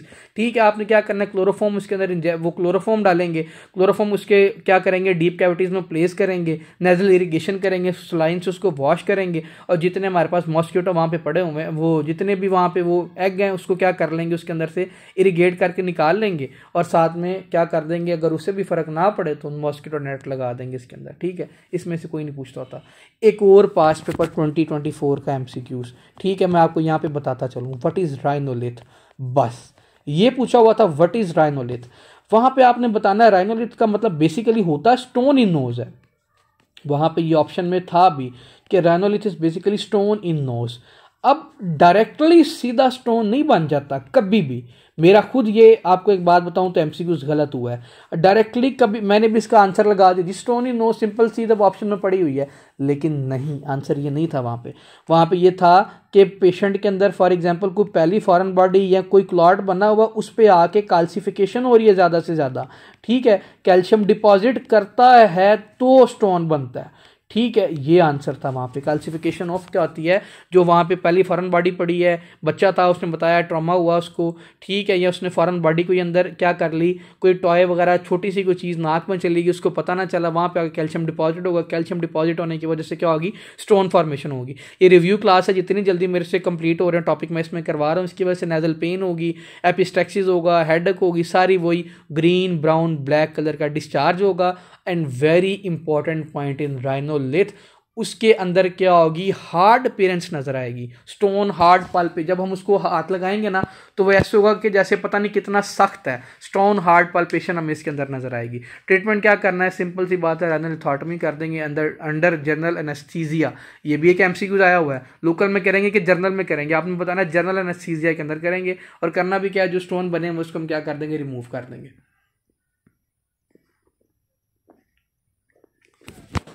आगे आ जाए साइनोसाइटिस, वेरी इंपॉर्टेंट टॉपिक, इसमें से भी बार बार क्वेश्चन आते हैं। नोज बेसिकली बड़ा ईयर नोज बेसिकली बहुत ही आसान है, ठीक है। इसमें सिर्फ एक एक दो दो पॉइंट से सारा टॉपिक आपका क्या हो जाता है, चेंज हो जाता है। जैसे मैंने आपको बताया हार्ड है, उसके अंदर पॉलिप नजर आएंगे पिछले टॉपिक में। एपिस्टैक्सिस का मैंने बताया जी, इसके लिटिल एरिया होता है। ये छोटे छोटे आसान आसान से टॉपिक है, आप इसको बेशक 1.5 पे भी चला ले, 2x पे भी चला के सुन ले। आगे आ जाइए, एक्यूट साइनोसाइटिस क्या होता है। आपने बताना कि अगर साइनसिस की इन्फ्लेमेशन हो जाए, उसको हम क्या बोलते हैं, साइनोसाइटिस बोलते हैं। कितने तरह के होते हैं, एक हमारे पास मैक्सिलरी होता है, एक हमारे पास फ्रंटल होता है, एथमॉइडल होता है, स्फिनॉइडल होता है। ये हमारे पास मोस्ट कॉमन साइनोसाइटिस पूछा जाए तो मैक्सिलरी के बाद फ्रंटल के बाद एथमॉइडल के बाद स्फिनॉइडल भी हो सकता है इसके अंदर, ठीक है। अब इसके कौन कौन से रिस्क फैक्टर हो सकते हैं, आपने बताना डेंटल इन्फेक्शन की वजह से हो सकता है, स्विमिंग की वजह से हो सकता है, मतलब कोई आप इन्फेक्टेड एरिया में जाए ना, उसकी वजह से ये हो सकता है। Very important MCQs, what is the most common pathogen that can lead to the sinusitis. आपने बताना स्ट्रेप्टोकोकस, स्टेफिलोकोकस ये करवा सकते हैं, हीमोफिलस इन्फ्लुएंजा भी करवा सकते हैं। वायरसेस में पूछा जाए तो herpes simplex virus, Epstein Barr virus और हर्पेस जूस्टर वायरस भी करवा सकते हैं। सबसे पहले आ जाए मैक्सिलरी साइनोसाइटिस। इसको स्टार्ट करने से पहले ना मेरी एक बात हमेशा याद रखनी, जब भी मैक्सिलरी साइनोसाइटिस की बात आएगी ना, आपके चीक्स पे और आपके फेस पे पेन होगी, बस। साथ वो लिख देगा इस पेशेंट के अंदर राइनोरिया है, साथ इसके अंदर लिख देगा स्नीजिंग है, इरिटेशन है, फीवर है, बाकी सारे जो नेजल के इंपॉर्टेंट फीचर है वो लिख देगा, साथ ये लिखेगा चीक्स में पेन है, that lead to the acute maxillary sinusitis. Sudden onset high grade fever, वो सारे आपको पता है, अब इन्फ्लेमेशन वाला साइन देगा, नेजल डिस्चार्ज होगा, पोस्ट नेजल ड्रिप्स होगी, headache, voice changes, pain, oedema, redness, tenderness on cheeks, very important, ठीक है। सीबीसी हमने करना है, इसके अंदर एक्सरे पे हमें क्या मिलेगी, क्लाउडिंग मिलेगी। नॉर्मली हमारे पास साइनसेस में क्या पड़ी होती है, एयर, लेकिन इसके अंदर हमें क्या मिलेगा, क्लाउडिंग मिलेगी। इसके अंदर main treatment will be the antibiotics, will be prefer the ampicillin, penicillin देंगे। अगर इससे भी फर्क ना पड़ा, इससे रेजिस्टेंस आ रही, then we have to go with the erythromycin. Rest of all और symptomatic treatment that antipyretic, analgesics, oral decongestant, hot fermentation, steam inhalation करेंगे इसके अंदर। अगर वो क्रॉनिक में चला गया तो सर्जरी के लिए हम उसको क्या करेंगे, ठीक करेंगे। सर्जरी भी इसके अंदर हम क्या करेंगे, कॉल्ड वेलुक प्रोसीजर करेंगे, वो मैंने आपको बता दिया क्या करेंगे, इरिगेशन करेंगे इसके अंदर, सिंपल सी बात है, उसको डिब्राइटमेंट कर देंगे, उसको साफ करेंगे अच्छे से, बस ये करेंगे। फ्रंटल साइनोसाइटिस के अंदर हमेशा एक बात याद रखनी, इसको स्टार्ट करने से भी पहले, पढ़ाने से पहले मैं आपको बता दूं, पेशेंट के फ्रंटल जो सामने वाली बोन है ना, फ्रंटल बोन पे पेन होगी, और इसको हम क्या बोलेंगे, ऑफिस हेडेक बोलेंगे। जब वो उसका ऑफिस का टाइम होगा ना, तो उसके अंदर क्या होगा, सर दर्द होना स्टार्ट हो जाएगा। 12 PM से लेके टिल 6 PM तक इसके अंदर हो सकती है, ठीक है। 12 से लेके 6 के दरमियान इसके अंदर पेन हो सकती है। इसको हम क्या बोलते हैं, ऑफिस हेडेक भी बोलते होते हैं। बाकी सारे वही सिम्टम, डेंटल इन्फेक्शन नहीं इसके अंदर होगा। बाकी क्या होगा इसके अंदर, स्ट्रेप्टोकोकस, स्टेफिलोकोकस, हमें हीमोफ्लुएंजा करवा सकता है, हेर्पेस ज़ोस्टर, हेर्पेस सिम्प्लेक्स और मीजल्स भी करवा सकते हैं। Sudden onset high grade fever, malaise, nasal discharge, post nasal drip, headache, office headache, very important MCQ, ये अकेला इसमें है, बस ये डिफ्रेंशिएट कर देगा। बाकी सारी चीज़ें वही जो मैंने आपको ऑलरेडी बता दी हैं, इसमें हमने आगे फर्दर डिटेल में नहीं जाना, ठीक है। एडिमा होगा, रेडनेस होगी, टेंडरनेस होगी, अपर आईलिड पे भी थोड़ी बहुत पेन होगी, same as the maxillary sinusitis. Treatment investigation भी सारे वही करेंगे, कल्चर करेंगे, सीबीसी करेंगे, इसके अंदर इन्वेस्टिगेशन ऑफ चॉइस कल्चर होगा। क्रोनिक फ्रंटल साइनोसाइटिस में क्या होगा, अगर फॉर एग्जांपल वो क्रोनिक के अंदर चेंज हो गया ना, उसको ज़्यादा 3 हफ्ते से ज़्यादा टाइम हो गया, तो हमने इसके अंदर क्या करना है, ट्रेफिनेशन ऑफ फ्रंटल साइनसिस कर देनी है। इसके अंदर क्या करना है कि जो हम floor of the frontal sinus से पहले उसको एक्सेस करेंगे, अपर आईलिड को हम क्या करेंगे, इरीगेट करेंगे, और जितनी भी डिब्राइटमेंट है उसको हम क्लीन कर देंगे, ठीक है। नाम याद रखने मोर देन इनफ आपके लिए। ट्रेफिनेशन ऑफ द फ्रंटल साइनसिस करेंगे। आगे आज जो एक्यूट एथमॉइडल साइनोसाइटिस के अंदर क्या करेंगे, आपने बताना है एथमॉइडल वाले पेशेंट के अंदर ना, उसके जो नाक का ब्रिज है ना, ये देखो मैंने ऐसे करके, जो ये ब्रिज है ना, यहाँ पे पेन होगी, ब्रिज ऑफ नोज पे पेन होगी, बस ब्रिज ऑफ नोज पे पेन होगी। बार बार बता रहा हूँ, एथमॉइडल वाले पेशेंट के अंदर क्या होगी, एथमॉइडल साइनोसाइटिस वाले के अंदर आपने बताना ब्रिज ऑफ नोज के अंदर पेन हो सकती है, डीप टू आइज पेन हो सकती है, swelling, redness both upper eyelid के अंदर हो सकती है। बाकी सारे total feature same, investigation same, procedure choice will be the ethmoidectomy कर देंगे अगर उसकी फर्क ना पड़े। अब ये नहीं कोई कहेगा कि भाई सारे एथमोडेक्टमी में एथमॉइड बोन उड़ा देंगे, नहीं भाई, एथमॉइड बोन नहीं उड़ाएंगे, इसके अंदर जो सब मिकोजा होगा ना उसको रिजेक्ट कर देंगे, ठीक है, मिकोजा सब मिकोजा को। आगे आ जाए किसकी तरफ, इसकी स्फेनोइडल साइनोसाइटिस की तरफ। इसके अंदर क्या होगा आपने बताना है, ये भी क्या है, आपने सबसे पहले बताना ये तो रेयर है, बहुत रेयर है, कम चांसेस हैं कि आपको स्फेनोइडल साइनोसाइटिस हो जाए। ठीक है, अगर हो भी जाए तो इसके अंदर आपने क्या बताना है, इसके अंदर आपने बताना जो पीछे आपका ऑक्सीपिटल रीजन होता है ना, वीएन सेंटर होता है, वहाँ पे पेन होती है आपकी। ठीक है, पीछे जो सर की बैक साइड है ना, वहाँ पे पेन होती है, base of scalp, top of the scalp bone पे पेन होगी, और ऑक्सीपिटल रीजन पे आपकी क्या होगी, वहाँ पे पेन होगी। बाकी सारे फीचर वही है। अगर ये भी क्रॉनिक में चला जाए तो स्फेनोइडेक्टोमी कर देंगे, उसका जो म्यूकोसा उसका रिमूव कर देंगे। कॉम्प्लिकेशन में क्या हो सकता है आपने बताना है, एडीमा हो सकता है सर, इसके अंदर सब पेरियोस्टियल एब्सेस देखेंगे, ऑर्बिटल सेलुलाइटिस देख लेंगे, ऑर्बिटल फिशर सिंड्रोम के अंदर कौन कौन सी क्रेनियल नर्व इसके अंदर डैमेज हो सकती है। एक हमारे पास 264 इसके अंदर हमारे पास पाल्सीज हो जाएगी। अगर उसको ऑर्बिटल एपेक्स सिंड्रोम है तो आपने बताना है 3, 4 और 6 क्रेनियल नर्व इसके अंदर इन्वॉल्व होगी। ये सारी इसकी आगे कॉम्प्लिकेशन ऑस्टियोमोलाइटिस करवा सकता है, descending infection, focal infection, intracranial spread भी कर सकता है। आगे आ जाकर कैवर्नस साइनस थ्रोम्बोसिस की तरफ वेरी इंपॉर्टेंट ये भी आपका इसमें से एमसीक्यूज आ जाता होता है, ये न्यूरो में बेसिकली आता होता है। इसके अंदर क्या होता है, जो आपकी थ्रोम्बोफिब्लाइटिस हो जाती है इसके अंदर, ये मैं आपको ना न्यूरो में करवाऊंगा, ये आपको मैं लास्ट में क्या करवाऊंगा, आपको फर्स्ट एड से करवाऊंगा, वहाँ पर ये ज़रा ज़्यादा अच्छे से लिखा हुआ डायग्राम के साथ। अगर अभी आपको यहाँ से करवाया तो ये आपको ऊपर से गुजर जाना है। ठीक है, ये हम वहाँ पर जाके सारा पढ़ेंगे। ठीक है, किसको, कैवर्नस साइनस थ्रोम्बोसिस को। आगे आ जाओ, राइनाइटिस क्या होता है। राइनाइटिस आपने बताना है inflammation of the nasal mucosa को हम क्या बोलते हैं, राइनाइटिस बोलते हैं। दो तरह का होता है, एक्यूट होता है, क्रोनिक होता है। एक्यूट में मोस्ट कॉमन पास रनी नोज है ना, राइनाइटिस बेसिकली इन्फ्लेमेशन होने की वजह से रनी नोज हो जाती है। अगर आपसे पूछा जाए कि ये जो आपको फ्लू हो जाता है, ये जो कॉमन कोल्ड है, ये क्यों होता है, आपने बताना है कि ये हमारे पास जो राइनो वायरस है ना बेसिकली वो करवाता है। ठीक है, राइनो वायरस करवाता है। आपने बताना 80% राइनो वायरस, 20% हमारे पास कौन करवा सकता है, ये 5, बाकी 20% ये सारे करवा सकते हैं। Influenza virus, para influenza virus, respiratory syncytial virus, streptococcus, staphylococcus, haemophilus influenza, diphtheria rare करवाएगा। जब भी डिप्थीरिया का केस आएगा तो बता देगा मेम्ब्रेन बन गई, सूडो मेम्ब्रेन बन गई है। आगे क्रोनिक सिंपल राइनाइटिस भी हो सकता है, हाइपोट्रोफिक राइनाइटिस हो सकता है, एट्रोफिक, ये भी हम सारे डिस्कस करते हैं। ठीक है, fever, sneezing, cough and rhinorrhoea, discharge होगा नाक से, सीरियस है तो वायरल है। अगर म्यूकोप्रोलेंट है जो मैंने आपको पहले बताया पास आना शुरू होगी तो इसका मतलब बैक्टीरियल की वजह से हो रहा है। एंटी राइनोस्कोपी करके देखेंगे, एडिमा, रेड कंजेशन नजर आएगी, नेजल म्यूकोसा के देखेंगे, इसके अंदर culture is investigation of choice. Simple सा है, ये आपको खुद ही पता चल जाएगा। सीजनल पेशेंट होता है, वो रनी नोज के साथ आ रहा है, उसको साथ में क्या होगा आपने बताना, उसको फीवर भी होगा, स्नीजिंग भी होगी, कफ भी होगी। ये सीधा सा क्वेश्चन है, ये जब आप पढ़ते हैं आपको खुद ही समझ आ जाता होता, परेशान नहीं होना इसमें। एंटीबायोटिक इसके अंदर मेम्पिसिलिन देंगे, अगर इससे भी फर्क ना पड़ा तो erythromycin will be prefer in that condition, या एजिथ्रोमाइसिन देंगे। ठीक है, एंटीबायोटिक, एंटीहिस्टामिन और बाकी सारी चीज़ें देंगे। क्रोनिक राइनाइटिस की तरफ आ जाए। क्रोनिक सिंपल राइनाइटिस क्या होता है, आपने ये बताना है कि ये किसी न किसी इरिटेंट की वजह से होता है, या स्मोक की वजह से होता है, या रनी नोज होता है, इन्फ्लेमेशन होती है, या किसी न किसी केमिकल की वजह से हो जाता है। ठीक है, लॉन्ग स्टैंडर्ड नेजल ऑब्स्ट्रक्शन की वजह से भी हो, इसके अंदर हमें देखने को मिलती है। Sneezing, nasal discharge, headache, post nasal drip. Anterior rhinoscopy पे हमें क्या नजर आएंगे, जो इसके टर्बिनेट होंगे ना, मिडिल टर्बिनेट, सुपीरियर, इन्फीरियर, वो सारे हमें क्या नजर आएंगे, स्वॉलन। वेरी इंपॉर्टेंट एमसीक्यूज, एक बात की वजह से सारा एमसीक्यूज चेंज हो सकता है कि जो क्रोनिक सिंपल राइनाइटिस है ना, इसमें जो हमें टर्बिनेट नजर आएंगे वो बताएगा जी स्वॉलन नजर आ रहे हैं, दैट्स इनफ। ठीक है, हमें इसको डायग्नोस कैसे करना है, क्लिनिकली करेंगे हम। जब इसको देखेंगे भाई, इसका राइनोस्कोपी करेंगे, स्वॉलन टर्मिनेट नजर आएगा, इसका मतलब ये इसको राइनाइटिस था, क्रोनिक के अंदर चेंज हो गया है। नेजल इरिगेशन करेंगे इसके अंदर। ठीक है, साथ हमने बैक्टीरियल इन्फेक्शन के लिए antibiotic will be prefer in that condition, या उसको नेजल डीकंजेस्टेंट वगैरह दे देंगे इसके। हाइपरट्रॉफी के अंदर आपने बताना है कि जो हमारे पास टर्मिनेट है ना, बस सिंपल सी बात है, उसके अंदर क्या होगी, अब हाइपरट्रॉफी होगी है। ये बात आपने याद रखनी है कि इसके अंदर हाइपरट्रॉफी होगी। रिकरेंट नेजल इन्फेक्शन के साथ पेशेंट आएगा। ठीक है, इसके अंदर और क्या हो जाएगी, थिकनिंग हो जाएगी, नेजल म्यूकोसा की हो जाएगी, जो पेरियोस्टियल पेरियोस्टियम है इसकी भी थिकनिंग हो जाएगी। ठीक है, अब इस पेशेंट के अंदर रिकरेंट नेजल इन्फेक्शन होगा, क्रोनिक इरिगेशन होगी, prolong use of the nasal drops की वजह से भी हो सकता है। ठीक है, एलर्जिक राइनाइटिस की वजह से भी हो सकता है। अब इसकी आगे आ जाएं किसकी तरफ, क्लिनिकल फीचर की तरफ, जिससे आपने इसको डायग्नोस करना है।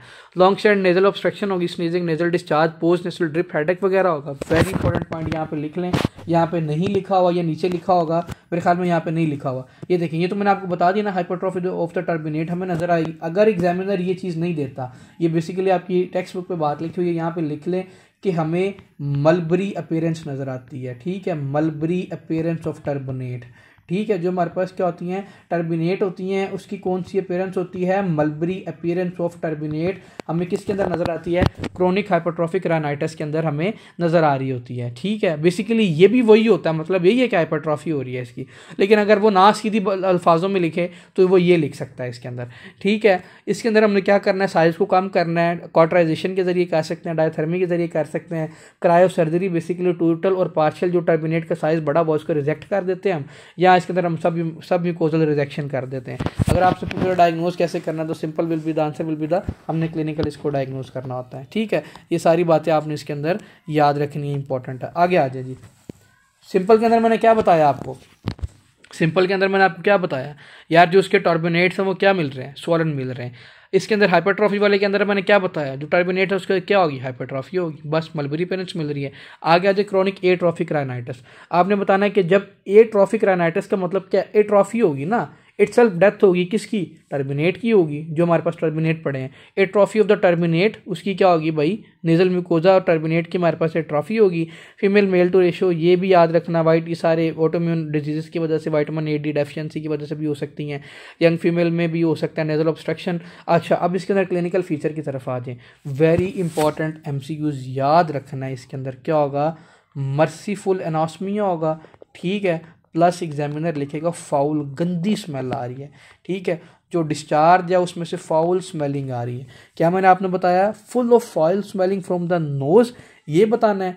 ठीक है, फिर आपने बताना है इसके अंदर मर्सीफुल एनास्मिया होगा, नेजल ऑब्स्ट्रक्शन होगा, और young female at the puberty के अंदर मोस्ट कॉमनली क्या हो सकती है, इसके अंदर इन्वॉल्व हो सकती है। अच्छा, इसकी कॉजेज़ भी ना समटाइम पूछ लेते हैं, वो भी टेक्स्ट बुक पे लिखी थी, उसको याद करने को जो निमोनिक्स हैं वो कौन से हैं, हर्निया।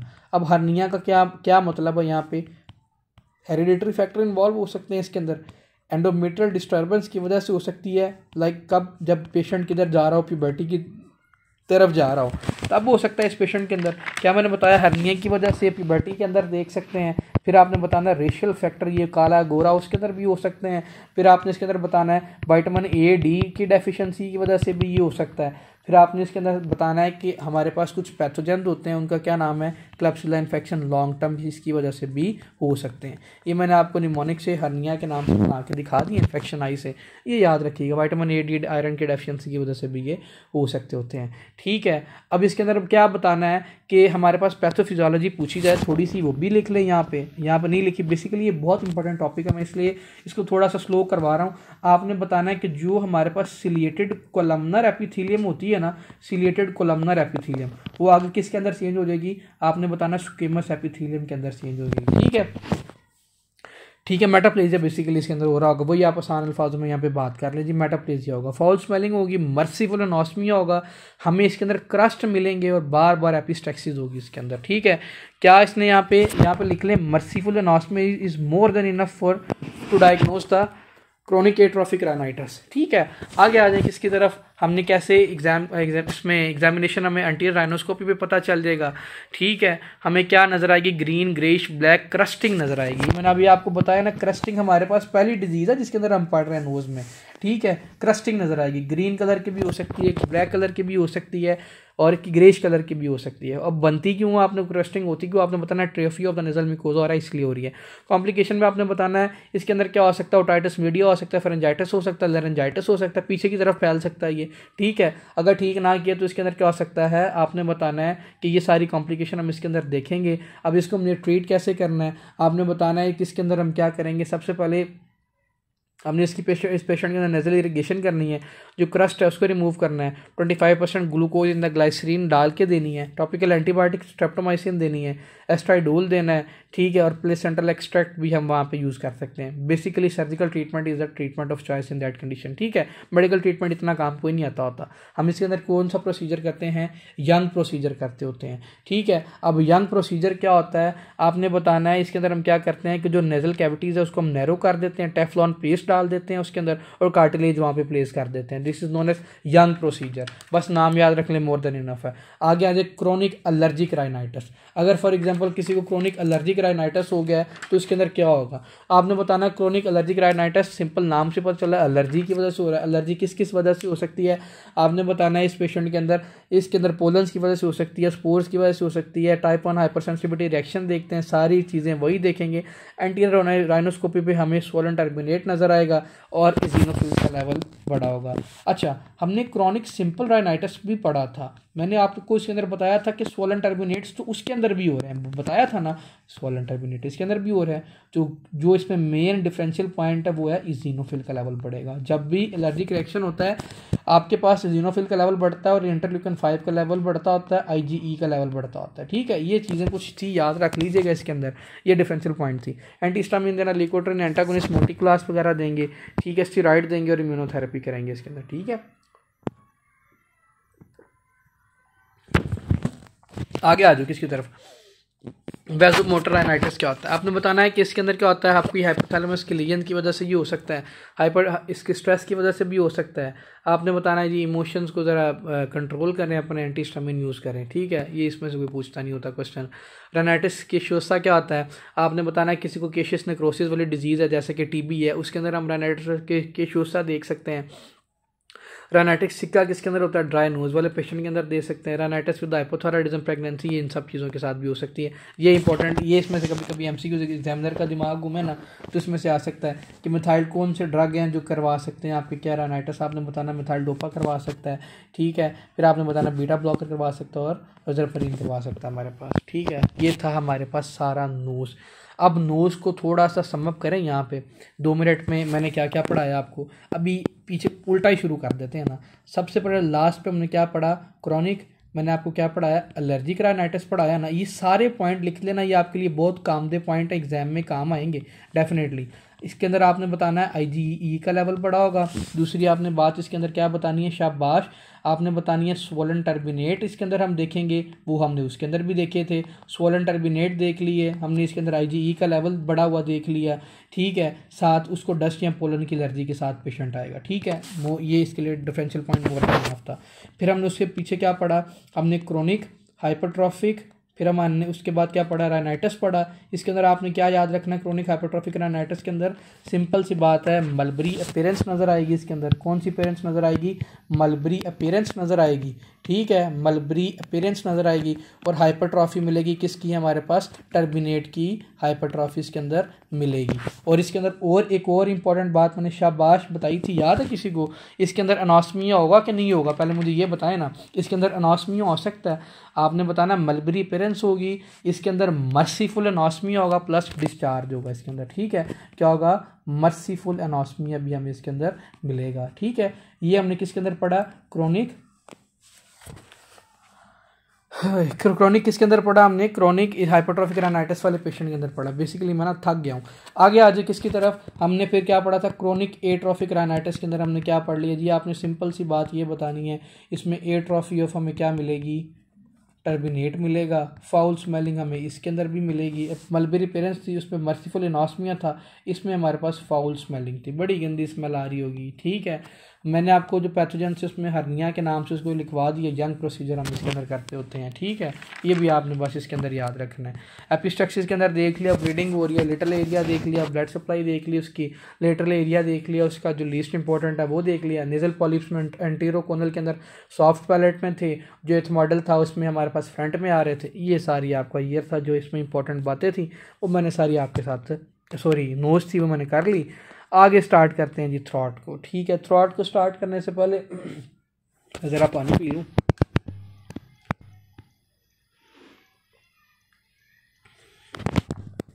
अच्छा, सबसे पहले स्टार्ट करेंगे हम लुडविग एंजाइना। ठीक है, लुडविग एंजाइना में पता क्या होता है बच्चों, लुडविग एंजाइना बेसिकली ये आपका इस्कीमिया की वजह से नहीं होता, ये बात याद रखना है, लेकिन इस्कीमिया की वजह से ये एग्जैजरेट कर सकता है। बस इतनी सी बात याद रख लें कि ये इस्कीमिया की वजह से होता नहीं है। एंजाइना बेसिकली आप पढ़ेंगे ना कि आप सोच रहे हैं जी एंजाइना तो ब्लड सप्लाई कॉम्प्रोमाइज़ होगी तो फिर होगी, ऐसा इसके अंदर कुछ नहीं होगा, लेकिन ये एंजाइना की वजह से थोड़ा सा एग्जैजरेट कर सकता है। अच्छा, इसके अंदर आपने क्या बताना है कि एब्सेस फॉर्मेशन हो जाती है आपकी सब मैंडिबुलर स्पेस में।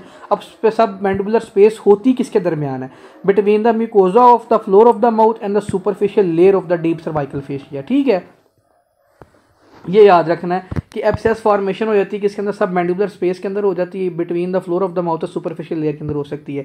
90% इसके अंदर क्या होता है? डेंटल इन्फेक्शन रिस्पॉन्सिबल होता है। इन्वॉल्व किसको करता है आपने बताना है जी, root of the pre molar और मोलर टीथ को इन्वॉल्व करता है। ये वाली इंपॉर्टेंट बात याद रखनी है। ठीक है, trauma, skin fracture of the mandible, sialadenitis की वजह से भी हो सकता है। पैथोजन सारे वही मैंने आपको बताया, स्ट्रेप्टोकोकस, बैक्टीरियोइड, हेमोफिलस इन्फ्लुएंजा, सूडोमोनास। ठीक है, ये याद रखना सारे इसके अंदर ये पैथोजन सारे वही तो जो हमने पहले पढ़े। इसके अंदर क्या होगा? Sudden onset high grade swinging fever होगा। ठीक है, स्विंगिंग फीवर होगा। पहली बात ये याद रखनी, कभी उसका बुखार ज़्यादा हो रहा है, कभी उसका बुखार कम हो रहा है। साथ वो बताएगा उसकी पेन हो रही है किस जगह पे, सब मैंडिबुलर रीजन पे उसको पेन हो रही है। साथ वो कहेगा इस पेशेंट के अंदर ओडाइनोफेजिया, खाने में भी इसको मसला हो रहा है। साथ वो यहाँ पे लिख देगा इसके अंदर मुंह खोलने में भी मसला हो रहा है, जिसको हम क्या बोलते हैं? टेनिस्मस बोलते हैं या लॉक जा बोलते होते हैं उसको। ठीक है, ये सारी इसके अंदर वो बातें बता देगा। क्या बताएगा? डेंटल इन्फेक्शन था। ठीक है, अभी उसके दांत में पेन थी, दांत में पेन होने की वजह से उसको बुखार हो गया, sudden onset high grade fever, कभी उसको कम होता है कभी ज़्यादा हो जाता है, रिगर्स है, चिल्स हैं। ठीक है, एब्सेस वाले सारे फीचर देगा इसके अंदर। बता देगा सीवियर पेन है तो सब मैंडिबुलर एरिया इन्वॉल्व होगा। लॉक जाए तो उसकी वजह से, क्यों लॉक जा रहा है? एब्सेस बन रही है उसकी वजह से। और ओडाइनोफेजिया पेन जब वो स्वॉलो करता है तो उसकी वजह से होती है। ठीक है, इन्फ्लेम्ड बिल्कुल मुकोजा नज़र आएगा इसके अंदर। ठीक है, एयर वे ऑब्स्ट्रक्शन इसकी वजह से हो सकती है। अच्छा, अब मैं इसको ना एक बात आपको इसमें बताता जाऊँ। बेसिकली हम जब बात करते हैं ना इसकी सब लिंगुअल कंपार्टमेंट की, अगर इसके अंदर सब लिंगुअल कंपार्टमेंट इन्वॉल्व हो गया, अब जब क्वेश्चन जैसे भी आता है ना वो इसी से ही आता है। अब आप परेशान हो रहे होंगे तो ये सारे फीचर्स हम पहले भी देखते हैं, बाकी डिजीज़ में भी देखते हैं। तो इसमें भाई क्या डिफरेंशियल पॉइंट है आपने बताना। सब लिंगुअल कंपार्टमेंट के अंदर पता क्या होगा? जब पेशेंट उसको हम उसका फ्लोर ऑफ द माउथ देखेंगे ना, उसकी जो टंग होगी वो क्या होगी? अपवर्ड और बैकवर्ड पुश होगी। टंग विल बी अपवर्ड और बैकवर्ड। अब मैं इसको आसान अल्फाजों में आपके लिए थोड़ा सा स्लो करके लिख दूँ। थ्रॉट का पहला टॉपिक है फीवर, रिगर, जो सारे सिम्टम्स मैं लिख दूँ, chills plus dental infection plus मतलब उसको कोई ना कोई दांत की वजह से इन्फेक्शन हुआ है। अगर वो बात कर दे किसकी, जो आपकी टंग है वो क्या है? बैकवर्ड और पीछे की तरफ एंड अपवर्ड पुश है। What is most likely diagnosis? आंखें बंद करके अब लुडविंग एंजाइना आंसर तो आना चाहिए ना आपकी तरफ से। लुडविंग एंजाइना भाई, यही इसका आंसर होगा। बस सब मैक्सिलरी कंपार्टमेंट इन्वॉल्व होगा तो सेलुलाइटिस होगा, वुडी हार्ड फीलिंग पल्पेशन। अच्छा, अब थोड़ा सा इस क्वेश्चन को और आगे लेके चलते हैं। जब भी हमारे पास लुडविंग एंजाइना का पेशेंट आएगा ना, जब भी थोड़ा सा क्लिनिकली लेके चलते हैं अब इसको, लुडविंग एंजाइना का पेशेंट आएगा, वो पेशेंट ने अपना गला पकड़ा होगा। ठीक है, इतनी ज़ोर से अपने गले को होल्ड किया होगा कि डॉक्टर साहब मेरे गले में बहुत ज़्यादा दर्द हो रही है। ठीक है, हार्ड सी अपीयरेंस मुझे यहाँ पे महसूस हो रही है, वुडी हार्ड अपीयरेंस इन, ये याद रखना है। तो आपने बताना है इसके अंदर अब क्या कौन सा इन्वॉल्व हो रहा है? सब मैक्सिलरी कंपार्टमेंट इन्वॉल्व हो गया इसके अंदर। वुडी हार्ड फीलिंग, एक पेशेंट आया, वो बुखार है, जिसको सर्दी लग रही है, उसने कुछ दिन पहले अपना टूथ रिमूव करवाया था, टंग उसकी बैकवर्ड पुश है, अपवर्ड पुश है, गला वो पकड़ के आपके पास आ रहा है कि डॉक्टर साहब मेरा सांस लेने में मसला हो रहा है, कोई हार्ड सी चीज़ यहाँ पे महसूस हो रही है। What is most likely diagnosis? Diagnosis will be the Ludwig angina. ठीक है, क्लिनिकली डायग्नोस कर लेना आपने इसको, रिससिटेट करना है। इन ट्रीटमेंट ऑफ चॉइस क्या है? अब आपको पता है एब्सेस वहाँ पे बन रही है, तो एब्सेस की ट्रीटमेंट में क्या होती है हमारे पास? इंसिजन प्लस ड्रेनेज करते हैं। सब लिंगुअल कंपार्टमेंट इन्वॉल्व है तो इंट्रा ओरल इंसिजन देंगे। सब मैक्सिलरी इन्वॉल्व है तो क्या करेंगे? ट्रांसफर इंसिजन देंगे। कल्चर एब्सेस इसको हम एंटीबायोटिक देंगे इस पेशेंट को। अच्छा, अब इसके अंदर हम ट्रैकियोस्टमी करेंगे। ट्रैकियोस्टमी कंप्लीट एक अलहदा टॉपिक है, अभी हम 2 मिनट बाद वही पढ़ेंगे। ट्रैकियोस्टमी बेसिकली हम ओपनिंग क्रिएट करते हैं anterior part of the skin पे, ताकि उसका सांस लेने में आसानी हो जाए। आपने किसी ने द गुड डॉक्टर सीजन देखा होगा, देखा ना? द गुड डॉक्टर सीजन सब ने देखा होगा। उसमें जो सबसे पहला एपिसोड है, बेसिकली वो उसमें कर क्या रहा होता है? और भाई वो उसकी ट्रैकियोस्टमी कर रहा होता है ताकि उसका एयर जो ऑक्सीजन है, जो एयर है, वो प्रेशर है, वो मेंटेन हो सके। ठीक है, देखा ना सबने द गुड डॉक्टर, जो उसमें जो शॉन मर्फी है वो कर रहा होता है। मैं किसी की प्रमोशन नहीं कर रहा, लेकिन वैसे एक बात आपको बता रहा हूँ कि वो उसमें ट्रैकियोस्टमी ही कर रहा होता है। अभी मैं आपको बताऊंगा ट्रैकियोस्टमी करते कैसे हैं। ठीक है, अच्छा, ये लुडविग एंजाइना तो सारा समझ में आ गया ना। स्टोनी हार्ड अपीयरेंस मिलेगी, वुडी हार्ड फीलिंग होगी इसके अंदर हाथ लगाने से, टंग बैकवर्ड अपवर्ड पुश होगी, फिर इसके अंदर रिगर चिल्स डेंटल इन्फेक्शन के साथ क्वेश्चन आएगा। आगे चलते हैं जी। इंसेन प्लस ड्रेनेज पोस्ट हम इसके अंदर एंटीबायोटिक दे देंगे और treatment of choice with the incision plus drainage. Nasopharyngeal tonsils क्या होता है? नेजोफ्रेंजियल टॉन्सिल्स के अंदर आपने बताना है जी। अब हम टॉन्सिल्स की तरफ अंदर हम एंटर हो रहे हैं। टॉन्सिल्स में हम क्या बोलते हैं? एडिनाइड भी बोलते होते हैं नेजोफ्रेंजियल टॉन्सिल्स को, ठीक है। अब इसके अंदर क्या होता है कि जो आपके फॉलिकल्स होते हैं ना, जो आपके लिम्फॉइड टिश्यू होते हैं, ये बेसिकली जब आप पैदा होते हो ना तो इन्होंने 6 ईयर तक क्या करना होता है? ग्रो करना होता है। अब देखो मैं आपको बताता हूँ, ये इन्होंने, मैं इधर आपको ऐसे डायग्राम बना के दिखाता हूँ। ये देखें, ये मेरे पास नोज पड़ा हुआ है, ये मेरे पास इसका क्या है? ये रूफ पड़ा हुआ है, ये नेजोफेरेंक्स पड़ा हुआ है, ठीक है। यहाँ पे ये फॉलिकल्स क्या करते हैं? पैदाइश के वक्त हमारा यहाँ पे फॉलिकल्स प्रेजेंट होते हैं। With the passage of time जब बच्चा 6 ईयर का होता है तो इसकी ग्रोथ होना स्टार्ट हो जाती है, मतलब ये साइज में बढ़ते हैं। एट 20 के पे जाके क्या करते हैं? प्यूबर्टी पे जाके क्या कर देते हैं? डिसअपीयर कर जाते हैं, ठीक है। पैदाइश के वक्त बनते हैं, 6 साल की उम्र में बढ़ना साइज शुरू हो जाता है, 20 साल की उम्र में फॉलिकल का साइज खत्म हो जाता है। दैट इज नॉर्मल, ठीक है। अब अगर फॉर एग्जांपल वो खत्म ना हो, एडिनॉइड हाइपरप्लेजिया हो जाए, उसका साइज बढ़ता ही रहे, we will call this nasopharyngeal tonsil, या इसको एडिनॉइड हम बोलते होते हैं, ठीक है। क्या मैंने आपको बताया? लिम्फॉइड टिश्यू का हमारे पास roof of the and posterior wall of the nasopharynx पे इसका साइज बढ़ता रहता है, बर्थ पे प्रेजेंट होता है, 6 साल तक रहना चाहिए, एट्रॉफी इसकी हो जानी चाहिए 20 साल तक। अगर एट्रॉफी ना हो तो हम इसको क्या बोलते हैं? नेजोफ्रेंजियल टॉन्सिल बोलते होते हैं, ठीक है। अब होता क्यों है? अब क्यों इसका साइज बढ़ता है? अब ये भी आप पूछेंगे मेरे से। आपने जी इसकी सिंपल सी इसकी रीज़न ये है, किसी न किसी साइनोसाइटिस, राइनाइटिस, फ्रेंजाइटिस, टॉन्सिलाइटिस या किसी न किसी इन्फेक्शन की वजह से इसका साइज बढ़ रहा है ना। अगर कोई आपको पहले ही इन्फेक्शन चल रहा है तो इसकी वजह से इसका क्या करेगा? साइज एग्जैजरेट करेगा। अब आपको पता है इसकी वजह से 2 तरीके के सिम्टम्स आएंगे, एक हमारे पास नेजल सिम्टम्स होंगे, एक हमारे पास ऑरल सिम्टम्स होंगे। नेजल सिम्टम्स में आपने ये बात बतानी है कि इसके अंदर नेजल ऑब्स्ट्रक्शन होगा, नेजल डिस्चार्ज होगा, एपिस्टैक्सिस होगी, वॉइस चेंजेस नजर आएंगे। Aural symptoms related to the Eustachian tube, tubal obstruction मिलेंगी हमें, इसके अंदर रिकरेंट ओटाइटिस मीडिया मिलेगा, एक्यूट सप्रेटिव ओटाइटिस मीडिया मिलेगा, क्रोनिक सप्रेटिव ओटाइटिस मीडिया मिलेगा, सीरियस ओटाइटिस मीडिया मिलेगा। ये सारे हम सेपरेट जाके डिस्कस करेंगे, अभी परेशान नहीं होना आपने इससे। जब हम ईयर पढ़ेंगे हम उसके अंदर जाके सारी चीज़ें डिस्कस करेंगे, अभी सिर्फ ये याद रख लें। अच्छा, अब आप मेरे से पूछेंगे सर आपकी सारी चीज़ें बता रहे हैं, इसका क्वेश्चन कैसे आएगा? सिंपल सी बात है, जब भी वो सवाल में लिखेगा वो बता देगा कि माउथ ब्रीदर है, नाक से सांस नहीं ले सकता, वो मुंह से खोल के सांस लेता है, ठीक है। जब वो मुंह खोल के सांस लेगा, नाक तो उसका इन्वॉल्व नहीं हो रहा, तो जो उसके नेजल मसल्स हैं, एलानाजी जिसको हम बोलते हैं, उसका क्या होगा? एट्रॉफी हो जाएगी। सिंपल सी बात है, जो उसके नोज के मसल है उसकी एट्रॉफी हो जाएगी। उसका थोड़ा सा जो माउथ है वो, उसकी जो आर्च है, हमें अपर लिप की जो आर्च है वो थोड़ी सी ज़्यादा ऊंची मिलेगी। क्यों? क्योंकि वो मुंह से सांस लेता है। क्राउडेड टीथ होते हैं, नोज पिंच्ड होता है, हाई आर्च पैलेट होता है, मोल्डिंग एक्शन ऑफ टंग होती है, ठीक है, पैलेट पे। अच्छा, कहना नहीं चाहिए लेकिन मैं आपको बता दूं, इसको हम मंकी फेस भी बोलते होते हैं, ठीक है। मंकी फेस भी बोलते होते हैं। जैसे मंकी का फेस हो जाता है ना, वैसे इस बच्चे का फेस हो जाता है, ठीक है। अब आपको पता है एयर उतनी प्रॉपर नॉर्मल अंदर जाएगी नहीं, जिसकी वजह से उसको क्या होगा? पल्मोनरी हाइपरटेंशन हो जाएगा। पल्मोनरी हाइपरटेंशन की वजह से क्या होगा? राइट हार्ट फेलियर हो जाएगा। और आपको पता है पल्मोनरी इशू की वजह से राइट हार्ट फेलियर हो तो हम उसको क्या बोलते हैं? कोर पल्मोनरी बोलते हैं। एक्सरे करेंगे नेक का, लेटरल व्यू का, हम उसके अंदर सारी चीज़ें ये देखेंगे। ट्रीटमेंट क्या करना है? एंटीबायोटिक देनी है, नेजल डीकंजेस्टेंट देना है।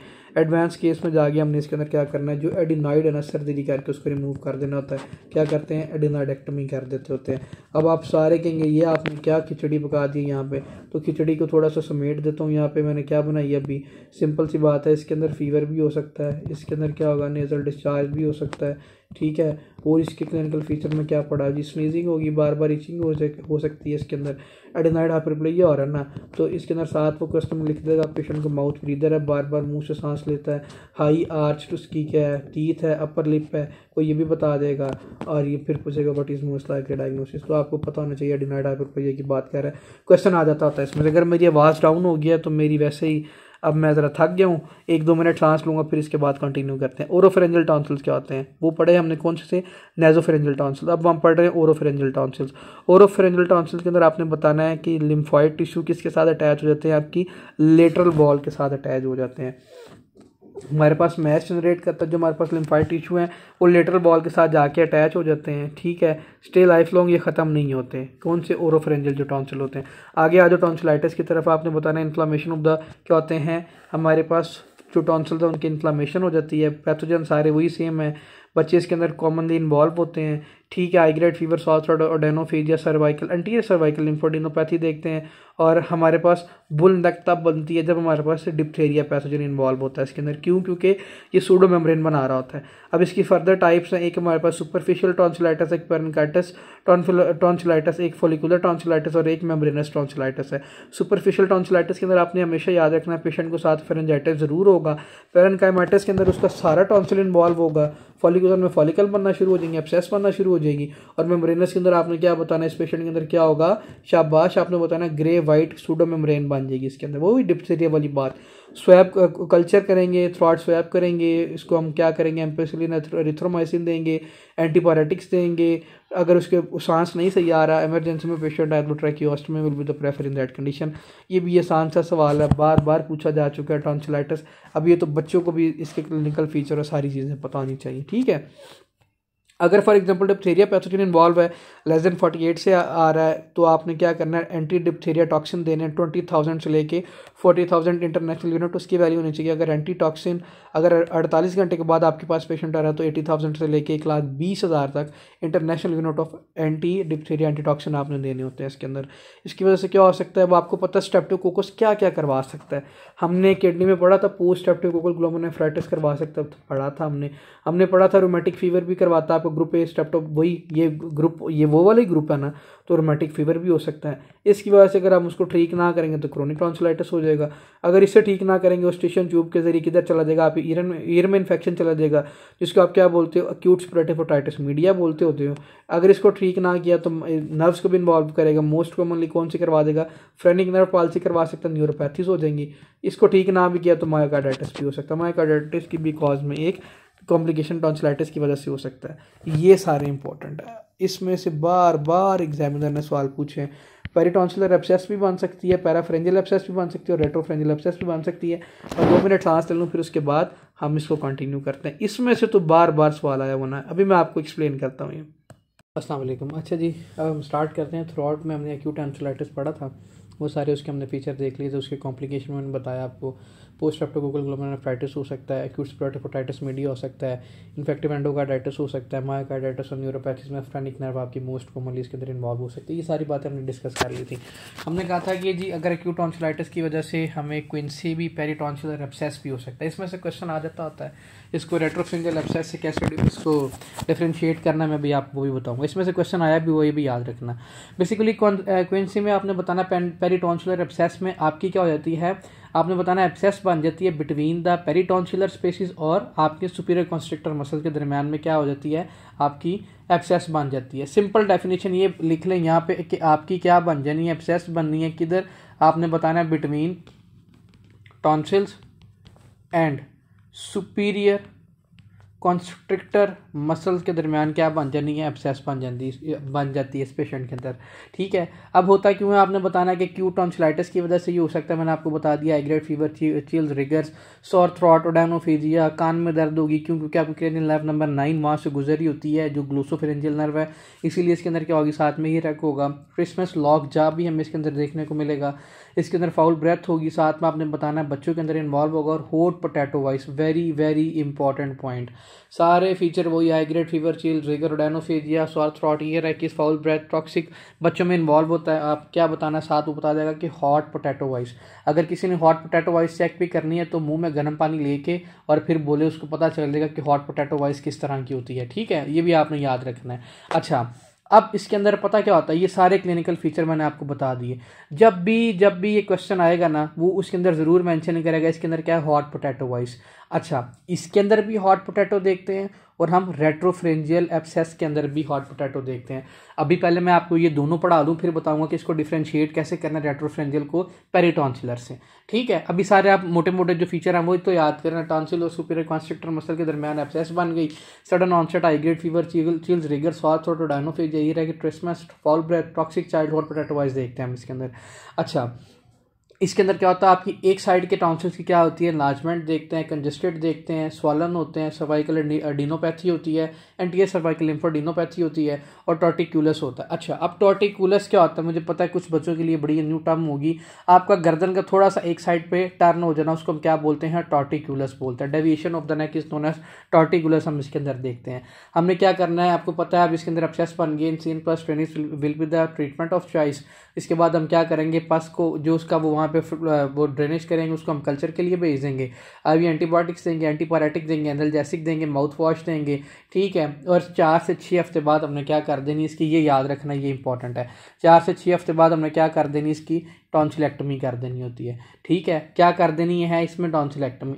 अच्छा, इसमें ना हम ट्रैकियोस्टमी भी करते होते हैं, क्योंकि इसके अंदर ना पेशेंट को सांस नहीं आ रहा होता, तो इसीलिए हमें इसके अंदर क्या करनी पड़ती है, या तो इलेक्टिव ट्रैकियोस्टमी करनी पड़ती है, या हमें इमरजेंसी ट्रैकियोस्टमी करनी पड़ती है। अभी थोड़ी देर बाद बताता हूँ ये क्यों करते होते हैं। ये सारी बातें पता चल गई, आंखें बंद करके एक दफ़ा अपने माइंड में सारा रिपीट कर, रट्टा नहीं लगाना। इन्फ्लामेशन की वजह से एब्सेस बन गई, एब्सेस किधर बनेगी, टॉन्सिल और किसके दरम्यान में बनेगी, सुपीरियर कॉन्स्ट्रिक्टर मसल्स के दरम्यान बनेगी। गूगल से फोटो देख लीजिएगा, किधर ये वाले मसल और किधर टॉन्सिल के दरम्यान एब्सेस बन रही है। सारे क्लिनिकल फीचर वही, हॉट पोटैटो वॉइस आएगी, एनलार्ज टॉन्सिल होंगे सिर्फ एक साइड के, सर्वाइकल लिम्फोडेनोपैथी होगी, टॉर्टिकुलस देखेंगे हम इस पेशेंट के अंदर। अच्छा, अब आगे आ जाओ रेट्रोफरेंजियल एब्सेस। आपने बतानी ये भी एब्सेस फॉर्मेशन बनती है टॉन्सिलाइटिस, एक्यूट टॉन्सिलाइटिस के बाद या फेरेंजाइटिस के बाद ये बनती है। ये बनती है किधर, between the buccal mucosa, buccal फ्रेंजियल और किसमें, प्री वर्टिब्रल फेशिया के दरमियान बनती है। ये लोकेशन है इसकी जी, इसको याद कर लीजिएगा। आपकी बुकल म्यूकोजा और किसके दरमियान में बनती है, प्री वर्टिब्रल फेशिया के दरमियान। अगर कोई यहाँ पे एब्सेस बन गई, then we have to call this retropharyngeal abscess बोलेंगे इसको, ठीक है। या किसी ना किसी आपने इट्रोजेनिक कोई ट्रीटमेंट करते हुए आपने फेरेंक्स को डैमेज कर दिए, तो फिर भी इसके अंदर क्या हो सकता है, क्या बन सकती है, रेट्रोफरेंजियल एब्सेस बन सकती है। Sudden onset high grade fever, swinging chill, rigor, sore throat, odynophagia, dyspnoea, cough and stridors, इसके अंदर हम ये देखेंगे। उसके अंदर हमने स्ट्राइडर्स देखे थे, शाबाश बताएं, उसके अंदर हमने स्ट्राइडर्स कोई नहीं देखे थे। इसके अंदर हम क्या देखते हैं, डिस्निया भी देखते हैं, कफ भी देखते हैं, स्ट्राइडर भी देखते हैं, जिसकी वजह से क्या हो जाएगी, इसके अंदर एयरवे ऑब्स्ट्रक्शन हो जाएगी। अब हम इसके अंदर जब एग्जामिनेशन करेंगे, हमें क्या नजर आएगा, बल्ज नजर आएगा, किधर, पोस्टीरियर फेरेंजियल वॉल में बल्ज नजर आएगा। इसके अंदर भी इंसियन ड्रेनेज, आईवी, एंटीबायोटिक, एंटीपायरेटिक, और इसमें ट्रैकियोस्टमी कर देनी होती है हमने, ठीक है। सारी बातें वही थी, कोई डिफरेंशियल पॉइंट नहीं था। अब कुछ बच्चे कहेंगे सर आपने बोला था कि हॉट पोटैटो वॉइस इसके अंदर भी सुनते हैं, हॉट पोटैटो वॉइस उसके अंदर भी सुनते हैं, तो हम इसको डिफरेंशिएट कैसे करेंगे। मैं आपको भी इधर इसको डिफरेंशिएट करवा देता हूँ कि कैसे हमने इसको डिफरेंशिएट करना है उससे। ये देखिए, रेट्रोफ्रेंजियल एब्सेस और पेरिटॉन्सिलर एब्सेस, यही लिखा हुआ ना यहाँ पे, देखें। जब भी क्वेश्चन आएगा पेरिटॉन्सिलर एब्सेस का, तो वो बताएगा पेशेंट की एज कितनी होगी, 10 साल से ज़्यादा। Very very important MCQs. जब भी रेट्रोफरेंजियल एब्सेस का क्वेश्चन आएगा, तो इसमें एज कितनी होगी, 6 मंथ से लेके 6 ईयर तक। 10 साल से नीचे है तो क्विंसी, जिसको आप क्या बोलते हो, पेरिटॉन्सिलर एब्सेस बोलते हो। 10 साल से ज़्यादा है तो, अगर 10 साल से कम है तो रेट्रोफरेंजियल एब्सेस। क्या बताया, 10 साल से कम है, 6 महीने से लेके 6 साल तक उसकी एज है, तो क्या होगा, रेट्रोफरेंजियल एब्सेस होगी। अगर पेरिटॉन्सिलर एब्सेस है, क्विंसी है, तो एज कितनी होगी इसके अंदर हमारे पास, 10 साल से ज़्यादा होगी। Fever, sore throat, muffle, hot potato voice, trismus, drooling, cervical adenopathy, ये सारी देख ली। Sore throat, muffle, hot potato voice, trismus, drooling, uvula इसके अंदर डिस्प्लेसमेंट कर देगा, ठीक है। जो आपको यूवी वो इसके अंदर क्या कर देगा, डिस्प्लेस कर देगा। बाकी सारी चीज़ें वही आपने बताना। रेट्रोफ्रेंजियल एब्सेस के अंदर जब वो रॉज पोजीशन पे जाता है, अब रॉज पोजीशन क्या होती है कि आपकी क्या करनी है, नेक क्या करे, एक्सटेंड कर दे, आप लेटे हैं और आपकी नेक एक्सटेंड कर दे, इसको हम क्या बोलते हैं, रॉज पोजीशन बोलते होते हैं। इससे इसको रिलीफ मिलेगा रेट्रोफ्रेंजियल एब्सेस में, उस पर कोई फर्क नहीं पड़ेगा। और हम इसके एक्सरे पे क्या मिलेगा, रेट्रोफ्रेंजियल एब्सेस पे आपने बताना सॉफ्ट टिश्यूज मिलेंगे इसके अंदर, ठीक है। और इसके अंदर हम सीटी स्कैन भी कर सकते होते हैं। Treatment will be the incision plus drainage plus tonsillectomy, मैंने आपको बता दिया इसके अंदर हमने क्यों करनी है। इंटरवल टॉन्सिलेक्टमी मैंने आपको इसके अंदर बताई थी, ठीक है। ये सारी बातें मैंने आपको बता दी हैं। अब थोड़ा सा आगे लेके चलते हैं इसको, इस टॉपिक को। इसमें मैंने आपको क्या बताया, रेट्रोफ्रेंजियल में कितनी एज होगी, यहाँ पे नहीं लिखा हुआ, आप लिख लें 6 मंथ से लेके 6 ईयर तक एज इसमें होगी। और जो मेरे पास क्या होगा, पेरिटॉन्सिलर एब्सेस होगा, 10 साल से ज़्यादा ही एज होगी इसके अंदर। बस ये मेन पॉइंट था, इसको डिफरेंशिएट कर लें। बाकी ड्रूलिंग, स्ट्रिंग, डिस्पनिया, कफ, स्ट्राइडर्स वो हम क्वेश्चन में देख लेंगे, ठीक है। पैराफेरेंजियल एब्सेस के अंदर आपने बताना है, ये भी एब्सेस बनती है कि हाँ, बेस ऑफ स्कल और हायोइड बोन के दरमियान क्या हो जाएगी, एब्सेस बन जाएगी। Abscess between the hyoid bone और किसकी, हाइड बोन के दरमियान और आपकी बेस ऑफ स्कल, वो था बुकल फेशिया और किसके दरमियान थी, प्री वर्टिब्रल फेशिया के दरमियान ये आपकी कौन सी बन रही थी, रेट्रोफेरेंजियल एब्सेस बन रही थी। जो हमारे पास पेरिटॉन्सिलर थी वो किधर बन रही थी, सुपीरियर कंस्ट्रक्टर मसल्स के दरमियान और टॉन्सिल्स के दरमियान बन रही थी। ठीक है, इसके अंदर भी सारे फीचर वही होंगे, sudden onset high grade fever, swinging fever, स्वाथ, रोटोडेनोफेजिया। इसमें सिर्फ एक इंपॉर्टेंट पॉइंट है कि आपकी नेक एक साइड पे बल्ज हो रही होगी, bulge on the side of the नेक हमें नजर आ रही होगी, below the angle of mandible, वही इंसेन प्लस ट्रेनिंग, सारी चीज़ें वही इसके अंदर हम करेंगे। टॉन्सिलेक्टमी के अंदर हमेशा याद रखना, वेरी इंपॉर्टेंट, ये हमसे प्रोसीजर इसमें हमारे से स्टेप 1 में तो नहीं पूछते, लेकिन स्टेप 2 में से ये ज़रूर पूछते होते हैं, एक दफ़ा सुन ज़रूर लीजिएगा। हमने अब कौन सी ऐसी कंडीशन है, अगर स्टेप 1 में पूछे ना तो सिर्फ इस पैराग्राफ से एमसीक्यू जाता है जब भी आएगा। ठीक है, स्टेप 1 में अगर पूछे, स्टेप 2 में तो हमारे स्टेप पूछते हैं ना कि टॉन्सिलेक्टमी के स्टेप कैसे करने हैं, क्यों करने हैं, किस वक्त करने हैं। ठीक है, जैसे कि अभी मैंने आपको बताया कि पेरिटॉन्सिलर एब्सेस के अंदर हम इंटरवल टॉन्सिलेक्टमी करते हैं। अब मेरे पास कोई पेशेंट आया है, अब उसने मुझे कहा है कि उसके अंदर पता क्या थ्रॉट इन्फेक्शन है, उसको 1 साल में 7 से ज़्यादा दफ़ा थ्रॉट इन्फेक्शन हुआ है, नंबर 1 कंडीशन हो सकती है, या उसको 2 साल में 5 दफ़ा से ज़्यादा थ्रॉट इन्फेक्शन हुआ है, या उसको 3 साल में 3 एपिसोड हुए हैं किसके, थ्रॉट इन्फेक्शन के हुए, और उसकी वजह से उसको क्या हुआ कि 2 वीक स्कूल से छुट्टियां भी करनी पड़ी। ठीक है, ये भी याद रखना है, 1 साल में उसको 2 हफ्ते स्कूल से छुट्टियां करनी पड़ी, 7 एपिसोड 1 साल से, 1 साल में 7 एपिसोड, 5 एपिसोड 2 सालों में, 3 एपिसोड 3 साल में, और छुट्टियां करनी पड़ी, वो मैंने आपको सारी बता दी।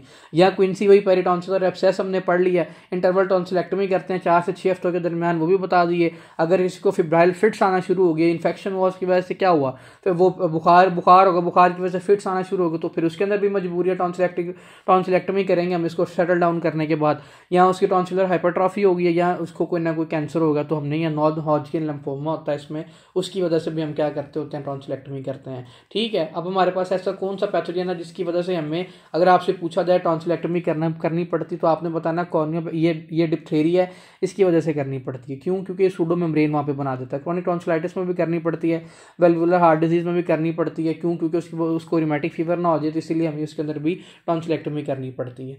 ठीक है, ये सारी चीज़ें थी जो आपने इसके अंदर याद रखनी। अब किस कंडीशन में नहीं करनी पड़ती, नहीं कर सकते हम, आपने बताना किसी को ब्लीडिंग डिसऑर्डर है, वो हीमोफीलिया, वॉन विलियम्स डिजीज है, आईटीपी है, उसके अंदर भी परहेज करेंगे। एनीमिया है, एज 3 साल से कम है, पोलियो वाले पेशेंट के अंदर, क्लेफ्ट पैलेट वाले पेशेंट के अंदर नहीं कर सकते, अनकंट्रोल हाइपरटेंशन, डायबिटीज़ और मेंस्ट्रुएशन वाले पेशेंट के अंदर भी हम नहीं कर सकते।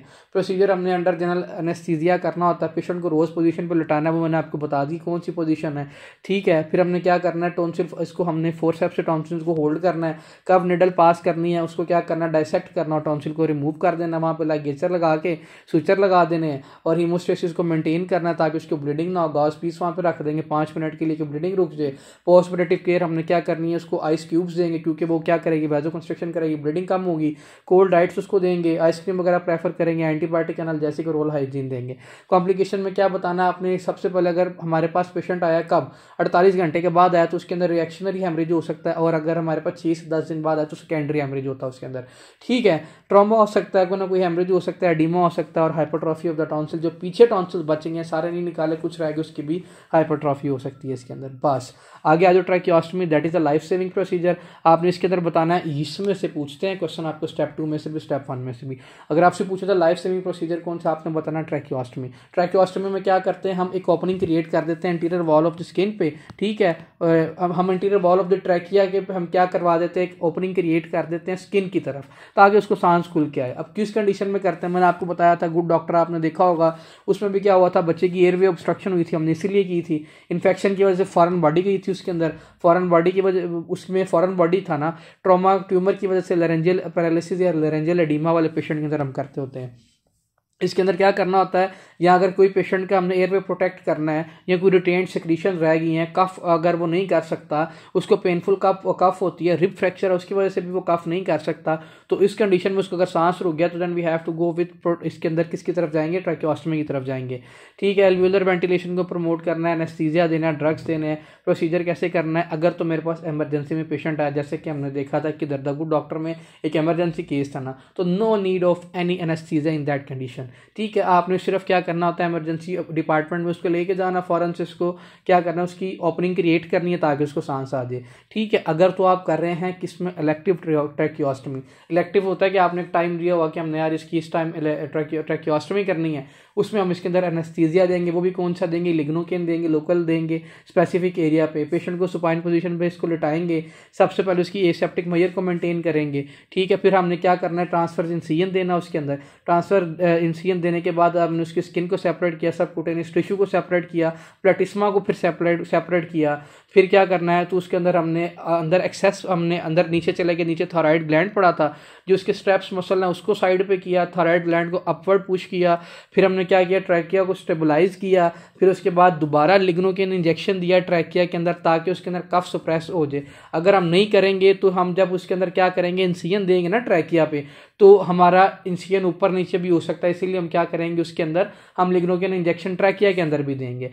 अब किस जगह पे हमने क्या करना है, ट्रैकियल रिंग लगानी है, आपने बताना है किस स्पेस पे, दूसरी या तीसरी स्पेस पे या तीसरी या चौथी स्पेस पे हमने क्या करना है, ट्रैकियल रिंग लगानी होती है इसके अंदर। अगर पूछा जाए अगर पहली फर्स्ट और 2 पे लगा देंगे तो क्या होगा, आपने बताना है इसकी वजह से पेरिकोंड्राइटिस हो सकता है, उसका लैरिंक्स डैमेज हो सकता है, इसीलिए फर्स्ट और सेकंड रिब्स को आपने छोड़ के, फर्स्ट और सेकंड ट्रैकियल रिंग को छोड़ के थर्ड फोर्थ और आपने सेकंड थर्ड पे आपने क्या करनी होती है, हमारे पास ये ट्रैकियल रिंग लगानी होती है। फर्स्ट 2 आर कॉन्ट्राइंडिकेटेड, बस ये याद रख लीजिएगा। ठीक है, फिर हमने क्या करना होता है, उसको स्टिच कर देना होता है, इसको क्या कर देना होता है, हमने इसके अंदर ट्रैकियोस्टमी ट्यूब पास करनी होती है। ट्रैकियोस्टमी ट्यूब पास करने के बाद हमने यहाँ पे टेप्स लगा देनी होती है, ना कि स्टिचेस अगर लगाएंगे तो क्या होगा, नीचे एयर कलेक्शन होने के चांसेस होंगे, जिसको हम क्या बोलते हैं, सब क्यूटेनियस एम्फोसीमा बोलते हैं ना, जहाँ पे एयर कलेक्ट हो जाए, तो इसीलिए हम वहाँ पे स्टिचेस नहीं लगाएंगे, क्या करेंगे, सिर्फ टेप्स लगा देंगे, टेप्स लगा के उसको क्लोज कर देंगे। ठीक है, ये सारा प्रोसीजर इंपॉर्टेंट था, कोई मुश्किल नहीं है। इसके अंदर एक रिंग की स्पेस याद कर ले, सेकंड थर्ड फोर्थ, 1 2 पे क्यों नहीं देनी, लिग्नोकेन देना, इलेक्टिव कब करनी है, उसके बाद इमरजेंसी में कब करनी है। अगर हमारे पास इसमें एक और क्वेश्चन आता है कि जब हमारे पास इमरजेंसी अगर आया ना, ट्रैकियोस्टमी करनी है, तो हम जो इसमें इंसिजन देंगे वो वर्टिकल इंसिजन देंगे। अगर हमारे पास इलेक्टिव में आया तो हम फिर उसमें कौन सा देंगे, ट्रांसफर्स इंक्रीज पे इंसिजन देंगे। ये दोनों इंपॉर्टेंट चीजें थी, ये याद कर लेना। ठीक है, आगे आज carcinoma of the larynx, carcinoma of larynx के अंदर आपने हमेशा एक बात याद रखनी है कि जब भी इसका क्वेश्चन आएगा, एग्जामिनर लिखेगा कि जो उसकी हॉर्सनेस ऑफ वॉइस है ना, जो भारी भारी उसकी आवाज़ आ रही है, वो 3 हफ्ते से ज़्यादा हो गए, 3 वीक से ज़्यादा हो गया, दैट ट्रूली इंडिकेट इस पेशेंट के अंदर अब क्या हो सकता है, सीएल क्या हो सकता है, लैरेंस हो सकता है। अच्छा, इसमें मोस्ट कॉमन अगर पूछा जाए तो आपने बताना स्क्वेमस सेल कार्सिनोमा हो सकता है। रिस्क फैक्टर आपने बताना smoking, alcohol, asbestosis, mustard gas, familial भी हो सकता है, ये लीस्ट इंपॉर्टेंट है। आगे आज इसकी टाइप्स की तरफ, 3 तरह की लैरिंक्स के 3 पार्ट होते हैं, सबसे ऊपर वाला, दरमियान वाला, नीचे वाला। जो सबसे ऊपर वाला होता है हम उसको क्या बोलते हैं, सुप्राग्लॉटिक बोलते हैं। दरमियान वाले को हम क्या बोलते हैं, ग्लॉटिस बोलते हैं। जो सबसे नीचे होता है उसको हम क्या बोलते हैं, सब ग्लॉटिक बोलते होते हैं। जो सुप्राग्लॉटिक होता है आपने उसके अंदर याद रखना है कि एपिग्लॉटिस इन्वॉल्व होगा, एरिटेनाइड और एपीरेटेनाइड फोल्ड इन्वॉल्व हो सकते हैं। ये जब उसकी आप एनाटॉमी देखोगे ना आपको समझ आ जाएगा। एपिग्लॉटिस का तो सबको ही पता है ना, ग्लॉटिक अगर इसका इन्वॉल्व हो रहा है तो आपने बताना इसके अंदर वोकल कोड इफेक्ट होंगे, और ये कॉमन लोकेशन होती है किसकी, सीए लैरिंक्स की। ठीक है, सीए लैरिंक्स की कॉमन लोकेशन पूछिए तो आपने बताना वोकल कोड पे हो सकता है, इसीलिए इसकी आवाज क्या हो रही है, भारी हो रही है। सब ग्लॉटिक रीजन पे इन्वॉल्वमेंट होगी तो क्रिकॉइड कार्टिलेज हमारे इसके अंदर इन्वॉल्व होगा। अब आपको पता है मेल टू फीमेल रेशियो पूछी जाए तो आपने बताना जी 10:1 होती है, 10% ज्यादा हो सकती है मर्द के अंदर, आपने बस सिंपल ये बता देना। अगर उसकी सुप्राग्लॉटिक रीजन इन्वॉल्व है तो वही सारे feature, throat pain, dysphagia, odynophagia, absence of white starter cough plus weight loss, that is the most important point in the cancer. कोई भी कैंसर का फीचर आता है उसके अंदर क्या होता है, वेट लॉस होता है। अगर इसके पैथोगनोमिक फीचर की बात करें, the pathognomonic feature of the CA larynx will be the hoarseness of voice more than 3 weeks, इसके अंदर वो बताएगा आपको। ठीक है, सब ग्लॉटिक है तो हॉर्सनेस होगा, ग्लॉटिक है, सब ग्लॉटिक है तो इसके अंदर क्या होगा, स्ट्राइडर्स मिलेंगे, इसके अंदर डिस्फेजिया मिलेगा, थ्रॉट पेन, सारी चीजें वो साथ, वो वेट लॉस और सर्वाइकल लिम्फोडेनोपैथी, लंग मेटास्टेसिस, ये इंपॉर्टेंट है। ये इतना मुश्किल टॉपिक नहीं है, इसके अंदर वेट लॉस कैंसर का फीचर है तो weight loss, adenopathy, cervical lymphadenopathy plus hoarseness of voice more than 3 week, that's more enough for the CA larynx. ठीक है, आगे आ जाओ। इन्वेस्टिगेशन कैसे करनी, कैमरा डाल के देख, लेरेंजोस्कोपी करेंगे, biopsy will be the investigation of choice, और सीटी और एमआरई हमने देखना कितना आगे फैल गया। टीएनएम स्टेजेस की तरफ चलेंगे, T1 से लेकर T4 तक होती है। इसने क्या करना, इसको देख लेना confined to the one region, beyond the one region, whole larynx और एडजेसेंट स्ट्रक्चर लेस देन, अगर नोड्स इसने अगर लेस देन 3 सेंटीमीटर तो N1 स्टेज है, N2 के अंदर 3 से 6 सेंटीमीटर तक जा सकती है, N3 में 6 सेंटीमीटर से ज़्यादा। मेटास्टेसिस और डिस्टेंट मेटास्टेसिस होगी। सर्जरी का हमने बताना है, इसके अंदर पार्शियल टोटल लेरेंजेक्टोमी कर देनी होती है, फिर रेडियोथेरेपी करनी होती है। अब पेशेंट आपको पता है सही तरह बोल नहीं सकेगा, जब हमने इसकी टोटल लेरेंजेक्टोमी कर दी तो हम इस पेशेंट के अंदर क्या करेंगे, ट्रैकियोएसोफेजियल स्पीचिंग करवाएंगे वॉइस ट्रैबुलेशन पे जाके, साथ एक डिवाइस अटैच कर देंगे इसकी, ठीक है, किधर इसके लैरिंक्स के साथ, ताकि जब ये बोले तो इसकी आवाज़ थोड़ी भारी लगे, क्योंकि इसमें पिच खत्म हो जाती है ना। और ट्रांसओरल न्यूमेटिक डिवाइस भी रख सकते हैं, मुंह के अंदर भी डिवाइस रख सकते हैं, जिसकी वजह से थोड़ी बहुत ये बोले तो इसकी आवाज़ थोड़ी भारी लगे, ठीक है। That's more than enough for CA larynx. आगे आ जाओ जी, एपिग्लोटाइटिस और एक्यूट लेरेंजियोट्रोकिक ब्रोंकाइटिस के अंदर क्या होता है। सिंपल सी बात है, इसमें से भाई जब भी क्वेश्चन आता है, ये आपका किस डिपार्टमेंट का क्वेश्चन है, पीड्स के अंदर इसमें से क्वेश्चन आता होता है, ठीक है। आपने बताना है कि एपिग्लोटाइटिस क्या होता है, आपकी एपिग्लोटिस की इन्फ्लेमेशन हो जाती है, हीमोफिलस इन्फ्लुएंजा टाइप बी, ये एमसीक्यूज आता है, कौन सा पैथोजन करवाएगा। अगर आपकी लैरिंक्स, ट्रैकिया और ब्रोंकाइटिस तीनों की इन्फ्लेमेशन होगी, जिसको आप क्रोप भी बोलते हो, ठीक है, इसको आपने बताना पैरा इन्फ्लुएंजा वायरस इसके अंदर इन्वॉल्व होगा। मैं इतनी डिटेल में नहीं जाऊँगा, ये पीड्स का टॉपिक है यहाँ पे, ठीक है, लेकिन जितना आता हो, मतलब जितना इंपॉर्टेंट बातें एग्जाम में आती हो मैं आपको बता दूंगा। एक्यूट एपिग्लोटाइटिस के अंदर आपने बताना एज 2 से लेकर 7 ईयर तक होती है, वेरी इंपॉर्टेंट एमसीक्यूज। इसकी 3 महीने से लेकर 3 साल तक होती है, किसके अंदर, आपके पास एक्यूट लेरेंजियोट्रोकिक ब्रोंकाइटिस के अंदर, ठीक है। आगे आ जो सुप्राग्लॉटिक रीजन, इसके अंदर सबसे ऊपर वाला रीजन इन्वॉल्व होता है, इसके अंदर सबसे नीचे वाला रीजन इन्वॉल्व होगा। Sudden onset high grade fever, throat pain, इसके अंदर कफ एब्सेंट होगी, ये याद रखना है, बाकी सारे स्ट्राइडर्स वगैरह मिलेंगे। इसके अंदर कफ प्रेजेंट होगी ना, इसके अंदर थ्रोट पेन होगी ना, इसके अंदर ओडोनोफेजिया होगा इसके अंदर, ठीक है। फीवर भी 101 से कम होगा। इसको हम क्या बोलते हैं, बार्किंग कफ भी बोलते होते हैं इस डिजीज़ को ना, जैसे कुत्ता भौंक रहा है ना, वैसे इस तरह की खांसी इसके अंदर आती है, बार्किंग कफ, ठीक है। इसके हमारे पास थंब साइन नज़र आएगा, एक्सरे पे इसके अंदर स्टीपल साइन नज़र आएगा।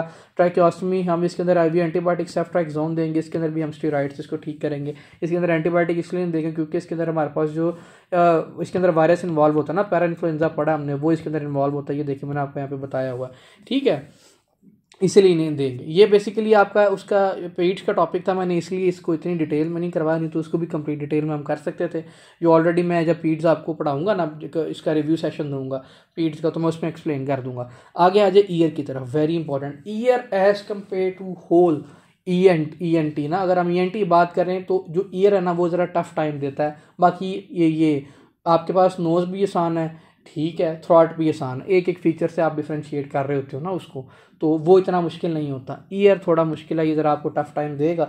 इसको मैं कोशिश करूँगा कि थोड़ा आराम से कराऊँ ताकि आपको समझ में आ जाए। अच्छा, ईयर बेसिकली हम ईयर को 3 पार्ट्स में डिवाइड करते हैं कि हमारे पास होता है एक्सटर्नल ईयर, एक हमारे पास होता है मिडल ईयर, एक हमारे पास कौन सा होता है, इंटरनल ईयर। एक्सटर्नल ईयर की जब हम बात करें तो इसमें हमारे पास 3 चीज़ें आती हैं, एक हमारे पास पिन्ना आता है, एक हमारे पास एक्सटर्नल ऑडिटरी कैनाल आती है, और एक हमारे पास क्या आती है, टिम्पैनिक मेम्ब्रेन आती है, ठीक है। मिडल ईयर की बात करें, मिडल ईयर में आपने बताना है हमारे पास 3 बोन तो सबको पता ना, मेलियस इनका और स्टेप्स हमारे हमने पढ़ी हुई है, कितनी दफ़ा ये पढ़ी होती है। जो हमारे पास स्टेप्स होती हैं सबसे ज़्यादा स्मॉलेस्ट होती है, इनकस बोन के पास से हमारी फेशियल नर्व गुजर रही होती है, और एक हमारे पास मेलियस बोन होती है, इसको हम ओसिकल्स भी बोलते होते हैं ना, बेसिकली बोन्स को ओसिकल्स भी बोलते हैं। और अगर आपसे पूछ दे कौन कौन से मसल होते हैं हमारे पास मिडल ईयर में, आपने बताया टिम्पैनिक, टेंसर टिम्पैनी, और हमारे पास स्टेबियस मसल्स होते हैं, ठीक है, स्टेपिडियस मसल होते हैं। इंटरनल ईयर की बात करें, इंटरनल ईयर को हम क्या बोलते हैं, लेबरेंथिन भी बोलते हैं, ठीक है। आगे आ जाओ, इसको इसमें हम चीज़ें देखते हैं। इसके अंदर हम कोक्लिया देखते हैं, वेस्टिब्यूल आपको याद होगा ना, वेस्टिब्यूलो कोक्लियर नर्व, उससे ही तो ये चीज़ें याद, वो तो याद होगी ना। कोक्लिया देखते हैं, वेस्टिब्यूल देखते हैं, और हम इसके अंदर सेमी सर्कुलर कैनाल, जो बाद में कोक्लिया होती है वो आगे कोक्लिया डक्ट के अंदर चेंज हो जाती है, जो वेस्टिब्यूल होता है वो आगे सैक्यूल के अंदर चेंज हो जाता है, और जो सेमी सर्कुलर कैनाल है वो सेमी सर्कुलर डक्ट के अंदर चेंज हो जाता है, ठीक है। आपका एंडोलिम्फ फ्लूइड प्रोड्यूस होता है सेमी सर्कुलर डक्ट से, और जो हमारे पास पेरीलिम्फ फ्लूइड होता है ये हमारी सेमी सर्कुलर कैनाल से प्रोड्यूस होता है, ये याद रखना है। जो पेरिलिम्फ होता है ये सेमी सर्कुलर कैनाल से होता है, और जो सेमी सर्कुलर डक्ट्स है उससे हमारे पास क्या मिल रहा होता है, एंडोलिम्फ। ये याद रखना है, जब हम मीनियस डिजीज पढ़ेंगे ना तो उसका जिक्र वहाँ पे ये वहाँ पे इसका ये जिक्र होगा सेमी सर्कुलर डक्ट्स का, ठीक है। अब थोड़ी सी बात करते हैं किसकी तरफ, इसकी हिस्टोलॉजी की तरफ थोड़ी बात कर लें। टेम्पैनिक मेम्ब्रेन भी आगे 3 इसकी चीज़ों में डिवाइड होती है, 3 चीज़ें इसके अंदर होती हैं। एक स्ट्रेटिफाइड स्क्विमस एपिथेलियम इसके अंदर होती है, दूसरा इसके अंदर क्या होती है, बेसमेंट मेम्ब्रेन होती है, तीसरी चीज़ इसके अंदर हमें क्या मिलती है, कोलमनर एपिथेलियम मिलती है। अगर डैमेज हो जाए, अगर आपसे पूछा जाए कि अगर कोई चीज़, अगर टेम्पैनिक मेम्ब्रेन डैमेज हो गई है तो रिकवरी में सबसे पहले कौन सी चीज़ रिकवर करेगी, तो आपने बताना बेसमेंट मेम्ब्रेन रिकवर करेगी। ये कभी कभी एमसीक्यूज पूछ लेते होते हैं, इतना इंपॉर्टेंट नहीं है। आगे आ जाए फिजियोलॉजी ऑफ हेयरिंग की तरफ। इस डायग्राम को ज़हन में रखें, इसको डायग्राम को ज़हन में रख के मैं आपको ये बताता हूँ। हमारे पास अब ये देखो साउंड वेव्स आई, यहाँ पिन्ना को क्रॉस किया, एक्सटर्नल ऑडिटरी कैनाल को क्रॉस किया, फिर हमारे पास टेम्पैनिक मेम्ब्रेन को क्रॉस किया। टेम्पैनिक मेम्ब्रेन को क्रॉस किया तो यहाँ से वाइब्रेशन प्रोड्यूस होंगी, जब हमारे पास वाइब्रेशन यहाँ से प्रोड्यूस होगी आगे वो जाएगी मेलियस, मिलियस से गई इनकस, इनकस से आगे गई स्टेपिक्स के पास गई, स्टेपिक्स के पास जाके जब वो जाके कोक्लिया को जाके टच करेगी ना हमारे पास वाइब्रेशन, तो जो हमारे पास इंटरनल ईयर में फ्लूइड पड़ा था, कौन सा, एंडोलिम्फ फ्लूइड पड़ा था और पेरिलिम्फ फ्लूइड पड़ा था। मैंने आपको यही बताया था ना, ये क्या करेंगे, ये इसके हेयर सेल्स एक्टिवेट होंगे, फ्लूइड के स्टिमुलेट होंगे हेयर सेल्स, और इसको कौन स्टिमुलेट करेगा, बाहर से जो वाइब्रेशन आ रही, वाइब्रेशन आई, पिन्ना क्रॉस किया, एक्सटर्नल ऑडिटरी कैनाल क्रॉस की, टेम्पैनिक मेम्ब्रेन क्रॉस की, ठीक है, फिर वेव्स आई, फिर वाइब्रेशन में कन्वर्ट होगी, मेलिस इनकस स्टेपिस को क्रॉस किया, कोक्लिया में आ गई जो हमारे पास सेमी सर्कुलर कैनाल में बाद में आई। फिर इसमें क्या हुआ, हमारे पास यहाँ पे ऑर्गन ऑफ कोटाई पड़ा होगा, एक न्यूक्लियस फर्स्ट ऑर्डर न्यूरॉन होता है हमारे पास ना, ये वाला ऑर्गन ऑफ कौन सा, कोटाई। वेरी इंपॉर्टेंट एमसीक्यूज, ये नहीं भूलना। ऑर्गन ऑफ कोटाई न्यूक्लियस पड़ा होगा, ये क्या करेगा, मैकेनिकल एनर्जी को आगे किसके अंदर चेंज कर देगा, इलेक्ट्रिकल एनर्जी में चेंज कर देगा। जब ये इलेक्ट्रिकल एनर्जी में हो जाएगा तो फिर ये आगे किधर जाएगी, with the help of 8 cranial nerve, vestibulocochlear nerve, ये हमारे ऑडिटरी सेंटर के पास जाएंगी, ठीक है, ऑडिटरी सेंटर के पास जाएंगे, फिर वहां से हमारे पास हमें सुनाई देगा। ये सारी इसकी फिजियोलॉजी थी, आसान सी है, कोई मुश्किल नहीं है, कोई रॉकेट साइंस नहीं है, बेशक खुद एक दफ़ा यहाँ से रीड कर लेना। हियरिंग लॉस कितने टाइप्स की होती है हम अब आगे डिस्कस करते हैं। फॉर एग्जांपल अगर किसी को सुनाई नहीं दे रहा तो किस तरह हमें पता चलेगा कि ये उसकी ऑर्गेनिक है कि इनऑर्गेनिक है। अच्छा, सबसे पहले बात करते हैं ऑर्गेनिक की। ऑर्गेनिक आगे 2 में डिवाइड होती है, एक होती है कंडक्टिव डेफनेस, एक होती है सेंसरी न्यूरल डेफनेस।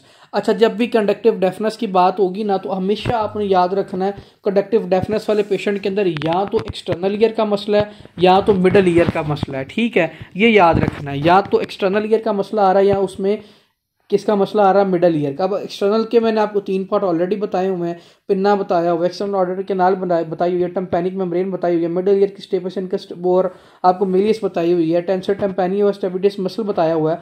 इनका कोई ना कोई इशू है। अगर तो सेंसरी मसला आ रहा है ना, सेंसरी आपको पता है आपकी कौन वॉइस की वो लेके जा रहा होता है, आपको अब अच्छे से पता है कि जो आपकी वहाँ पे वो होती है 8 क्रेनियल नर्व वो लेके जा रही होती है, अगर वो डैमेज है तो उसकी वजह से सुनाई नहीं दे रहा, या आपका ऑडिटरी सेंटर जो पड़ा हुआ ब्रेन में वो डैमेज है उसकी वजह से सुनाई नहीं दे रहा, या उसका कोई ना कोई इंटरनल ईयर का मसला है। अब इंटरनल ईयर में कौन कौन सी पार्ट आ रही थी, वेस्टिब्यूल आ रहा था, कॉक्लिया आ रहा था, सेमी सर्कुलर कैनाल आ रही थी, अगर उसमें कोई ना कोई मसला है तो उसकी वजह से उसको सुनाई नहीं दे रहा, उसको हम किसके अंदर इंडिकेशन देंगे कि अब ये किसके अंदर है, ये अब सेंसरी न्यूरल डेफनेस के अंदर आ गया है, ठीक है। अब ये बात याद रखनी है। अब थोड़ा सा हम आगे चलते हैं, अब कंडक्टिव डेफनेस देखते हैं किस किस वजह से हो सकती है। मैंने बताया एक्सटर्नल ईयर की डिजीज की वजह से, मिडल ईयर। अब कौन कौन सी एक्सटर्नल ईयर की डिजीज हैं, आपके वैक्स ओवर काफी देर से जो आपने कान की मैल है वो साफ नहीं की उसकी वजह से हो सकता है, और टाइटस एक्सटर्ना आपकी जो एक्सटर्नल ईयर की इन्फ्लेमेशन होगी उसकी वजह से हो सकता है, ओटोमाइकोसिस होता है, फंगल इन्फेक्शन होता है आपकी ईयर का उसकी वजह से हो सकता है, कोई ना कोई फॉरेन बॉडी पड़ी एक्सटर्नल ईयर के अंदर उसकी वजह से हो सकता है, या ट्यूमर की वजह से हो सकता है। मिडिल ईयर आपका एक्यूट सुपरेटिव ओटाइटिस मीडिया, ये क्रोनिक सुपरेटिव ओटाइटिस मीडिया, बच्चों परेशानी ना सारी डिजीज डिटेल में भी पढ़ेंगे, ठीक है। ओटोस्क्लेरोसिस की वजह से हो सकता है, ये बॉन्ड डिसऑर्डर है, और स्यूशन ट्यूब ब्लॉक है, तब भी आपका क्या हो सकता है, मिडिल ईयर कंडक्टिंग डेफनेस हो सकती है, या परफोरेशन ऑफ टेम्पैनिक मेम्ब्रेन होगी, तब भी आपकी क्या होगा, कंडक्टिव डेफनेस हो जाएगी। ये लास्ट वाला पॉइंट याद रखना, बाकी मैं आपको सारा पढ़ा दूंगा। इंटरनल ईयर में आपने बताना है कोई ना कोई कंजेनिटल इशू है, उसकी सही तरह बोन्स डिवेलप ही नहीं हुई तब हो सकती है, एक्वायर्ड भी हो सकती है, किसी न किसी इन्फेक्शन की वजह से हो सकती है, ओल्ड एज में जाकर जिसको हम क्या बोलते हैं, रेस्टबाइकोसिस बोलते हैं। अब आपको पता है कि रेस्टबाइकोसिस अगर आपको हमेशा याद रखना, जब भी कोई बंदा बूढ़ा होता है ना उसकी कैपेसिटी कम हो जाती है सुनने की, उसको हम क्या बोलते हैं, रेस्टबाइकोसिस बोलते हैं। Meniere's disease very important, double tick कर लें, डबल स्टार कर लें इसको। और ये एक्वेस्टिक न्यूरोमा आपकी 8 क्रेनियल नर्व का जो श्वानोमा कैंसर हो जिसको हम क्या बोलते हैं, एक्वेस्टिक न्यूरोमा बोलते हैं। डायबिटीज, मेलाइटिस, मल्टीपल स्क्लेरोसिस, माइनोग्लाइक, अच्छा ऑटोटॉक्सिक ड्रग होते हैं। हमने हमने ऑटोटॉक्सिक ड्रग कितनी डिजीज़ के अंदर पढ़ा है। हमने पढ़ा कि अगर कोई जेंटामाइसिन यूज़ कर रहा है वो भी क्या करवाती है, ऑटोटॉक्सिसिटी करवा देती है। एस्पिरिन आपकी ऑटोटॉक्सिसिटी करवा देती है। फिर उसके अलावा एक्सेस में अगर आप किसको यूज़ करो, फ्यूरोसमाइड में आपने पढ़ा था कि वो भी आपकी क्या है, ऑटोटॉक्सिसिटी करवा देती है। ये कुछ ड्रग्स हैं जो आपकी क्या करवाती हैं, मैक्रोलाइड, डाययूरेटिक, एंटी कैंसरस, ये आपकी क्या करवाती हैं, ऑटोटॉक्सिसिटी करवा देती हैं। बस इसको एक दफ़ा नज़र मार लीजिएगा जी। आपकी क्विनिन भी करवा सकती है। अगर मेरे पास कोई पेशेंट आ गया हेयरिंग लॉस का, मुझे कैसे पता चलेगा कि इसके अंदर हेयरिंग लॉस है? हमेशा याद रखना है, जब मेरे पास सबसे पहले पेशेंट आएगा मैंने उसके अंदर ना 3 टेस्ट करने हैं। अब 3 टेस्ट में सबसे पहले मैं उसके अंदर क्या करूँगा, फिंगर फ्रिक्शन टेस्ट। उसके कान पे के पास जाके ना ऐसे ऐसे करके, ये देखें आवाज़ आ रही होगी, ऐसे ऐसे करके मैं क्या करूँगा, रब करूँगा ताकि मेरी फ्रिक्शन से उसको आवाज़ आती है कि नहीं आती। फिर मैं क्या करूँगा, वॉच टेस्ट करूँगा। अब वॉच टेस्ट का मतलब ये क्या होता है कि आपकी जो मेरे जो ये हाथ में जो घड़ी पड़ी हुई है, जो इसकी टिक टिक है ना, मैं उसके कान के पास लेके जाऊँगा। मैं उससे पूछूंगा कि भैया आपको आवाज़ आ रही है कि नहीं आ रही, ठीक है, टिक टिक की आवाज़ आती है कि नहीं आती। या मैं क्या करूँगा, उससे 40 फीट दूर खड़ा हो जाऊँगा और नॉर्मल कन्वर्सेशन करूँगा उससे और पूछूंगा कि आवाज़ आ रही है कि नहीं आती। नॉर्मल कन्वर्सेशन 50 फीट अवे भी आपको सुनाई देती है। या आपके पास क्या हो, 20 फीट वे, अब विस्पर करो ना, आहिस्ता आहिस्ता बोलो, फिर भी आपको सुनाई देती है। ठीक है, 40 फीट 12 मीटर बनते हैं, 20 फीट 6 मीटर बनते हैं। अच्छा, मुझे पता चल गया कि इस पेशेंट को डेफनेस है। मैंने ये सारा कुछ करके देख लिया, मरीज कह रहा डॉक्टर साहब जो मर्जी कर लो, मैंने तो कुछ सुनाई नहीं दे रहा। अब मैंने आगे क्या करना है, द नेक्स्ट स्टेप इज मैंने देखना है कि इसके अंदर कंडक्टिव डेफनेस है या सेंसरी न्यूरल डेफनेस है। कंडक्टिव डेफनेस में मैंने आपको 2 चीज़ें बताई थी, या मिडल ईयर इन्वॉल्व हो रहा है या उसका एक्सटर्नल ईयर इन्वॉल्व हो रहा है। सेंसरी न्यूरल के अंदर मैंने आपको बताया या ब्रेन में मसला, या 8 क्रेनियल नर्व के अंदर मसला आ रहा है, या इनर ईयर के मसला आ रहा है। मैंने इस चीज़ को रूल आउट करना है। इस चीज़ को रूल आउट करने के लिए मैं एक टेस्ट करता हूँ जिसको हम क्या बोलते हैं, ट्यूनिंग फॉक टेस्ट बोलते हैं। ये बार बार पूछा जाने वाला एग्जाम में क्वेश्चन है। TFT is not thyroid function test, this is tuning fork test करते होते हैं। ठीक है, ट्यूनिंग फॉक टेस्ट हम इसको बोलते होते हैं। इसके अंदर क्या करते हैं, सबसे पहले मैंने इसके अंदर कहना रिंस टेस्ट। रिंस टेस्ट में मैंने बताना है कि इसके अंदर मैं क्या करूंगा, एक वाइब्रेटिंग ट्यूनिंग फॉक लूंगा। ये ऊपर से साथ साथ बेशक आप रीड भी करते रहे, मेरे साथ सारी बातें यही लिखी हैं। एक वाइब्रेटिंग ट्यूनिंग फॉक लूंगा। पेशेंट की जो मेस्टॉइड बोन होती है ना, मेस्टॉइड प्रोसेस किधर होता है, कान के बिल्कुल पीछे, ईयर के बिल्कुल पीछे ना हमारे पास मेस्टॉइड प्रोसेस होता है। फॉर एग्जांपल ये कान है ना, यहाँ पे मेस्टॉइड प्रोसेस पड़ा हुआ है। अगर किसी को नहीं भी पता मेस्टॉइड बोन किधर होती है, ठीक है, मेस्टॉइड प्रोसेस के पास रखूंगा एक वाइब्रेटिंग ट्यूनिंग फॉक। फिर आहिस्ता आहिस्ता उसको क्या करूंगा, अगर वहां पे मेस्टॉइड प्रोसेस पे रखूंगा, फिर ट्यूनिंग फॉर्क उसका उठा के मैं किधर ले आऊंगा, external meatus of pinna. Pinna मैंने आपको बताया ना किसका पार्ट है, सबसे पहला पार्ट था किसका, एक्सटर्नल ईयर का ना, तो पिन्ना के पास ले आऊंगा। क्या करूंगा, वाइब्रेटिंग ट्यूनिंग फॉक को पहले मैंने मेस्टॉइड प्रोसेस पे रखा, फिर आहिस्ता आहिस्ता उठा के उसके पिन्ना के पास ले आऊंगा और पूछूंगा कि भाई आपको आवाज़ आ रही है कि नहीं आ रही, वाइब्रेशन सुनाई दे रही है कि नहीं सुनाई दे रही। अगर तो पेशेंट के मुझे सुनाई दे रही है, इसका मतलब ये है कि इसके अंदर कौन सी है, सेंसरी न्यूरिंग हेयरिंग लॉस है। अगर उसको सुनाई नहीं दे रहा, इसका मतलब ये है इसके अंदर कंडक्टिव डेफनेस है। पेशेंट के अंदर क्या होगा, रिंस टेस्ट नेगेटिव है, उसको सुनाई नहीं दे रहा, इसका मतलब कंडक्टिव डेफनेस। अगर सुनाई दे रहा है उसको, इसका मतलब ये क्या है, सेंसरी न्यूरिंग हेयरिंग लॉस है। इसका मतलब ये नहीं कि पेशेंट ठीक है, इसका मतलब ये है कि अब इसको सेंसरी मसला है। नॉर्मल भी समहाउ कुछ कंडीशन के अंदर हो सकता है, मोस्टली कंडीशन के अंदर नॉर्मल ही होता है, लेकिन अगर उसको सुनाई दे तो फिर हमने एक और टेस्ट करना होता है, सिर्फ इस पे नहीं रुक जाना होता। क्या बताया मैंने रिंस टेस्ट में बताया, हमारे पास क्या था, एक ट्यूनिंग फॉक था, मेस्टॉइड बोन पे रखा था, फिर पिन्ना पे रखा था। फिर मरीज से पूछा था कि आपको आवाज़ आ रही, उसने कहा जी नहीं आ रही, दैट मीन कंडक्टिव डेफनेस है उसके अंदर। अगर इसका मतलब ये है उसको आ रही है, इसका मतलब ये या तो वो नॉर्मल है या वो क्या है, सेंसरी न्यूरिंग हेयरिंग लॉस का पेशेंट है। यहाँ पे ये लिखा हुआ है। ठीक है, आगे आज वेबर टेस्ट के अंदर क्या करना है, वेबर टेस्ट के अंदर आपने ये करना है कि जो आपने ये, मेरे ख्याल में एक सीजन भी था उसमें भी वेबर टेस्ट उसने करके दिखाया था कि जब उसके माथे पे रखा था, मुझे याद नहीं है वो कौन सा ना, किसी को पता तो कमेंट में बता दे। ठीक है, ट्यूनिंग फॉक में हमने किधर रखना है, उसके बिल्कुल सेंटर फोरहेड पे रखना है। फिर उसका क्या करना है कि आहिस्ता आहिस्ता उसको किधर लेके जाना, उसके कानों की तरफ लेके जाना है। ठीक है, क्या करना है, ट्यूनिंग फॉक हमारे सिंपल यहाँ पे दरमियान में रखना है और पूछेंगे कि सुनाई दोनों साइडों पे बराबर दे रहा है। ठीक है, अगर तो जो उसका कान खराब हुआ, जहाँ पे उसको आवाज़ नहीं आ रही, तो उस कंडीशन में उस तरफ ज़्यादा आवाज़ जानी चाहिए। किसकी वजह से, आपकी वेबर टेस्ट की वजह से। अगर उसकी तरफ आवाज़ नहीं जा रही, दूसरी साइड पे ज़्यादा जा रही है, इसका मतलब नॉर्मल साइड पे ज़्यादा जा रही है, इसका मतलब ये है कि या तो वो नॉर्मल है या तो सेंसरी न्यूरिंग हेयरिंग लॉस है। ये थोड़ा सा रफ सा है, लेकिन एक दफ़ा गौर से सुनना। एक बात यहाँ पे याद रख ले, दूसरी नहीं भी याद रहती, कि जब भी आप वेबर टेस्ट करते हो ना, जब उसके फोरहेड पे आप ट्यूनिंग फॉक रखते हो तो ख़राब कान की तरफ ज़्यादा आवाज़ जाएगी। दैट मीन्स इस पेशेंट के अंदर अब क्या है, इस पेशेंट के अंदर वेबर टेस्ट क्या है, जो वर्स ईयर है उसकी तरफ आवाज़ ज़्यादा जा रही है। ठीक है, तो अगर उसकी तरफ ज़्यादा जाएगी इसका मतलब ये इसके अंदर कंडक्टिव डेफनेस है। बस इतना याद रख ले, मोर देन इनफ है। ठीक है, ख़राब कान की तरफ आवाज़ ज़्यादा जाएगी तो इसका मतलब है कंडक्टिव डेफनेस। बस कहानी ख़त्म। आगे आ जो एक तीसरा टेस्ट करते हैं, एबीसी टेस्ट। एबीसी टेस्ट हमारे पास होता है एब्सोल्यूट बॉन्ड कंडक्शन टेस्ट। आपने बताना है कि आप अपना क्या करते हो, एक ट्यूनिंग फॉक लेते हो, उसको मेस्टॉइड प्रोसेस पे रखते हो। मेस्टॉइड प्रोसेस उसका कान पिन्ना बंद करके, जो बाहर वाला पिन्ना होता है उसको बंद करके अंदर वाली साइड पे करके ट्यूनिंग फॉक दोबारा उसके मेस्टॉइड पे ऐसे करके रखना है। जब मेस्टॉइड पे रखोगे एकदम से उसके क्या करना है, मेस्टॉइड प्रोसेस से वो उठा लेना है, उठा के अपने मेस्टॉइड, डॉक्टर अपने कान के मेस्टॉइड प्रोसेस के पास रखेगा।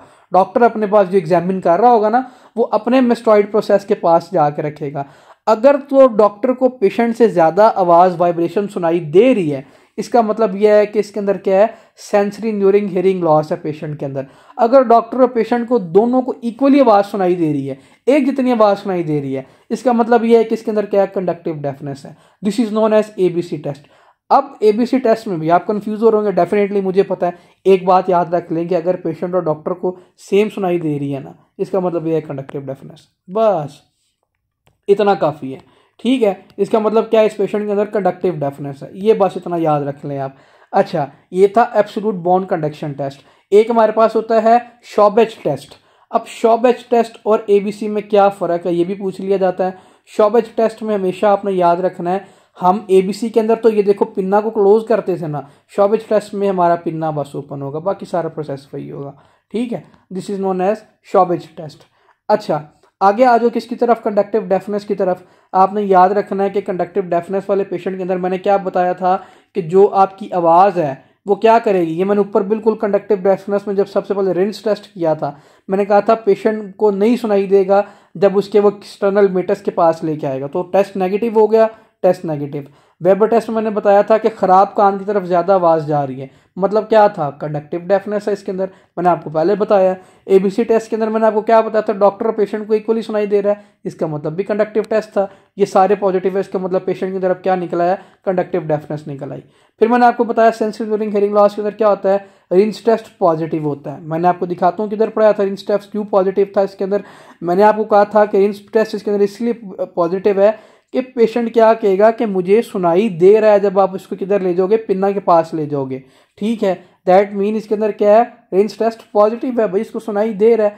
ठीक है, और इसके अंदर मैंने क्या कहा था कि नॉर्मल ईयर की तरफ ज़्यादा आवाज़ जाएगी, किसके अंदर, वेबर टेस्ट के अंदर, वो यहाँ पे लिखा हुआ हमने। ठीक है, किसके अंदर, नॉर्मल ईयर की तरफ ज़्यादा आवाज़ जाएगी, ये देखें यहाँ पे लिखा हुआ नॉर्मल ईयर की तरफ ज़्यादा जाएगी, और एबीसी टेस्ट में डॉक्टर ज़्यादा सुनेगा पेशेंट से। ठीक है, that is known as sensorineural hearing loss. यही था, एक याद कर ले, दूसरे को इसका इन्वर्स कर लें, दैट्स इनफ। अगर आपसे पूछा जाए कि हमने देखना हो कि हेयरिंग लॉस के लिए इन्वेस्टिगेशन ऑफ चॉइस टेस्ट कौन सा है, आपने बताना ऑडिटोमेट्री करते होते हैं हम इसके अंदर। ठीक है, ऑडिटोमेट्री करते होते हैं। बस कुछ ना याद रहे तो बस ये तो याद कर सकते हो ना, इन्वेस्टिगेशन ऑफ चॉइस में क्या करते हैं, ऑडिटोमेट्री कर लेते हैं हम इस पेशेंट की। ठीक है, ये याद कर लें बस, इसमें इतना काफ़ी है। आगे आ जाए जी, किसकी तरफ, किसकी तरफ, इम्पैक्टेड वैक्स की तरफ। इसको बेशक आप 0.5 पे करके सुन लीजिएगा, थोड़ा सा रफ है मुझे पता है, लेकिन करना तो है ही ना। इम्पैक्टेड वैक्स के अंदर क्या होता है कि जब आप कान की मैल साफ़ नहीं करोगे, वैक्स ज़्यादा देर रहेगी, तो उसकी वजह से भी क्या हो सकती है, कंडक्टिंग डेफनेस हो सकती है। हमारे पास एक ग्लैंड होता है जिसका नाम क्या होता है, सीरोमिसनस ग्लैंड। नाम से पता चल रहा है सीरोमिसनस ग्लैंड, अगर आपसे पूछा जाए वो ज़्यादा काम कर रहा है तो उसकी वजह से भी क्या हो सकता है, वैक्स की जो प्रोडक्शन है वो ज़्यादा होगी। ठीक है, एक्सटर्नल ईयर डिजीज़ है जी, बिल्कुल। इसके अंदर क्या होगा, आपकी dirt sebum, keratin, hair epithelial debris या सीरोमिसनस ग्लैंड ज़्यादा काम कर रहा है, उसकी वजह से वैक्स ज़्यादा देर रहेगी। Leading cause of the hair loss world wide, very important MCQ से याद रखना कि हेयरिंग लॉस की वर्ल्ड वाइड कॉज क्या आपने बताना है, इम्पैक्टेड वैक्स। इसके अंदर आपने बताना है यूनिलेटरल, जिस कान की इन्वॉल्वमेंट है वहाँ पे सुनाई नहीं देगा, कान में दर्द होगी। ठीक है, कंडक्टिव डेफनेस होगी, वो मैंने आपको बता दिया। ट्यूनिंग फॉग के अंदर हम ये देखेंगे, otoscopy will be the investigation of choice. कौन सा ओटोस्कोपी हम देखेंगे, कैमरा डाल के जी, मसला क्या है। अच्छा, ट्रीटमेंट कैसे करना है, आपने 5% इसके अंदर सोडा बायोकार्बोनेट देना है, ग्लाइसरीन देना है। ठीक है, वैक्स एड के नाम से आती है। इसको हमने 3 to 4 टाइम डालना है 7 दिन के लिए। अगर इससे फ़र्क नहीं पड़ता, वैक्स नहीं निकलती, तो हमने क्या करना है 50 cc जो सिरिंज होती है डिस्टल वाटर इसके अंदर इंजेक्ट करके एक्सटर्नल ऑडिटरी कैनाल में डालना होता है। ठीक है, फिर हम उसको चेक करते हैं, एक्सटर्नल ऑडिटरी कैनाल में जाकर उसको साफ़ करते हैं, नीचे किडनी ट्रे रखते हैं ताकि जो फ्लूइड है वो जो नीचे गिर रहा है वो बाहर ना गिरे। ठीक है, हमने सिंपल सी बात है डिस्टल वाटर डालना होता है। और हमने क्या करना होता है कि जो जॉब्सन हॉर्न प्रॉब और सिरमन हुक की मदद से जो हमारे पास क्या पड़ी होती है, वैक्स साफ़ नहीं हो रही होती, इससे भी हम उससे क्या कर लेते हैं, वैक्स साफ़ कर लेते हैं। आगे आ जाओ otitis externa, main important topic यही है। आपने बताना है एक मीडिया एक्सटर्ना, इसके अंदर हमारे पास एक्सटर्नल ईयर की इन्फ्लेमेशन हो जाती है, पैथोजन सारे वही जो मैंने आपको बताया। सूडोमोनास होगा तो आपने बताना डायबिटीज़ मेलाइटिस वाले पेशेंट के अंदर होगा। ये एमसीक्यूज पूछ ले तो एमसीक्यूज आया भी था कि डायबिटिक पेशेंट था, उसको ये ओटाइटिस एक्सटर्ना वाले सारे फीचर थे, कौन सा पैथोजन था, तो आपने बताना है सूडोमोनास। ये याद रखना बच्चों, ठीक है। High grade fever, deafness, year एक म्यूकोपुलेंट discharge, malignant मलेज anorexia fever, green colour का डिस्चार्ज होगा इसके अंदर।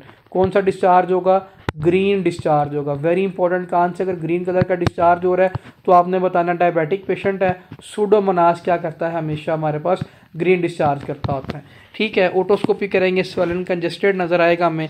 Culture is investigation of choice, ampicillin macrolides वगैरह देंगे। फिर क्या करना है, मलिग्नेंट तो सेफ्ट्राइक्सोन दे देंगे। ठीक ना किया तो facial paralysis, pertussis, meningitis, brain abscess बन सकती है और ओटाइटिस मीडिया भी हो सकता है इसके अंदर। बस मोर देन इनफ है। ग्रीनिश डिस्चार्ज होगा, स्वॉलन कंजेस्टेड। हमारे पास सवाल खुद चीख के बता रहा है यार, मैं ओटाइटिस एक्सटर्ना का क्वेश्चन हूँ, क्यों? क्योंकि खुद ही बता रहा है कि बाहर वाली साइड इसकी कंजेस्टेड रेडनेस है, खुद ही बता रहा है। ठीक है, आगे आज ओटोमाइकोसिस, बस 3 से 4 डिजीजेज रहेंगी, परेशान नहीं होना, 10 मिनट में कंप्लीट करते हैं इसको। Fungal infection of the external ear is known as otomycosis. ठीक है, वो था बैक्टीरियल, ये था जी फंगस। आपने बताना है कि ये जिसकी इम्यूनिटी वीक है उन पेशेंट के अंदर ये हो सकता है, या कोई पहले से एंटीबायोटिक यूज़ कर रहे हैं उन पेशेंट के अंदर ये हो सकता है, या आपकी जो कैंडिडा इन्फेक्शन है उसकी वजह से हो सकता है, या एस्परजिलोसिस। एस्परजिलोसिस भी आगे 2 टाइप्स के होते हैं। एक होते हैं हमारे पास एस्परजिलोसिस नाइगर, जो ब्लैक कलर का फंगल बॉल नज़र आती है जिसमें। एक हमारे पास होते हैं एस्परजिलोसिस फुगीमेटस। आपने ये बताना है इसके अंदर ग्रीन कलर की फंगल बॉल्स नज़र आएंगी हमें ओटोस्कोपी पे ना। इस पर हम जब उसके अंदर देखेंगे, हम उसके अंदर वो देखेंगे किस कलर क्या हमें वो बॉल्स नज़र आ रही हैं, तो वो किस कलर की होंगी आपने बताना है। इसके अंदर हमारे पास ओटोस्कोपी पे अगर वाइट है तो कैंडिडा, अगर ब्लैक है तो कौन सी है हमारे पास, एस्परजिलोसिस नाइगर, अगर हमारे पास ग्रीन है तो एस्परजिलोसिस फ्यूमिगेटिस होगा इसके अंदर। ठीक है, वही हिसाब इसमें से क्वेश्चन रह रहा था, जब भी आएगा वो कहेगा वाटरी मस्टर्ड डिस्चार्ज हो रहा होगा। अगर बाकी सारी बातें वही वाटर मस्टर्ड डिस्चार्ज है तो answer will be the otomycosis. बस वही एंटी फंगल नाइस्टिन ड्रॉप वगैरह इसके अंदर हम देंगे। मिडिल ईयर की डिजीज़ की तरफ आ जाए, ये इंपॉर्टेंट है। मिडल ईयर में हमेशा याद रखना है एक्यूट स्पोरेटिक ओटाइटिस मीडिया आपकी inflammation of the middle ear है। Gram positive cocci same, staphylococcus, streptococcus सारे वही होंगे इसके अंदर। ग्राम नेगेटिव रॉड में हमारे पास वही हीमोफिलस इन्फ्लुएंजा, कोई नई बात नहीं है, हर जगह पे यही पड़ा है। ऑस्ट्यूशन ट्यूब के जरिए। अच्छा, आपने बताना ये मोस्ट कॉमनली अगर आपसे पूछा था ना एक्यूट स्पोरेटिक ओटाइटिस मीडिया होता किसके अंदर है, आपने बताना चिल्ड्रन के अंदर होता है। बस इसमें जो एक इंपॉर्टेंट बात ये याद रखें, पूछा जाए क्यों, क्योंकि आपने बताना उसके अंदर जो ऑस्ट्यूशन ट्यूब है ना उसकी लेंथ शॉर्ट होती है एज कम्पेयर टू किसके, हमारे पास किसके, एज कम्पेयर टू अडल्ट। ठीक है, अडल्ट्स में जरा ऑस्ट्यूशन ट्यूब की लेंथ बड़ी होती है, इन्फेंट में छोटी होती है। या एक्सटर्नल ईयर से इन्फेक्शन आया वो मिडिल ईयर में चला गया, या ब्लड से हो के हमारा मिडिल ईयर में चला गया। 4 स्टेजेस होती हैं जी इसके अंदर। स्टेज ऑफ ट्यूबुलर ओक्लूजन होगी तो हमारे पास कानों में दर्द होगी, डेफनेस होगा। ओटोस्कोपी पे हमें रेफर्ड टिम्पैनिक मेम्ब्रेन नजर आएगी, रिट्रैक्टेड सॉरी रेफर्ड निकल गया मुंह से, रिट्रैक्टेड टिम्पैनिक मेम्ब्रेन अपनी जगह से लिए टिम्पैनिक मेम्ब्रेन नजर आएगी किसके अंदर, हमारे पास ट्यूबुलर ओक्लूजन में। प्री स्पिरेशन के अंदर हमें ये मलेज नजर आएगा, फीवर या डेफनेस वगैरह नजर आएगी। कंजेस्टेड एडिमाटस टिम्पैनिक मेम्ब्रेन नजर आएगी। और सप्रेशन वाले केस के अंदर हमें स्विमिंग फेयर, अब्सेस वाले सारे फीचर आएंगे। और जो रेजोल्यूशन वाली स्टेज होगी इसके अंदर खुद ही जो अब्सेस है वो फट जाएगी और सारी ड्रेन कर देगी बाहर की तरफ।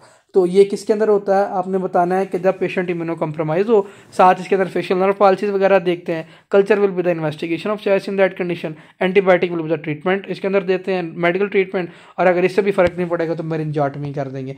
मेरिंजाटमी क्या होता है, सर्जिकल इंसिजन देते हैं हम टिम्पैनिक मेम्ब्रेन पे और क्या कर देते हैं, ड्रेनेज और एब्सेस कर देते हैं। बार बार आगे नहीं बताऊंगा ये, हर अगर ट्रीटमेंट में मेरिंजाटमी करेंगे हमारे पास मिडल ईयर की। ठीक है, आ गया जो सीरियस ओटाइटिस एक्स मीडिया।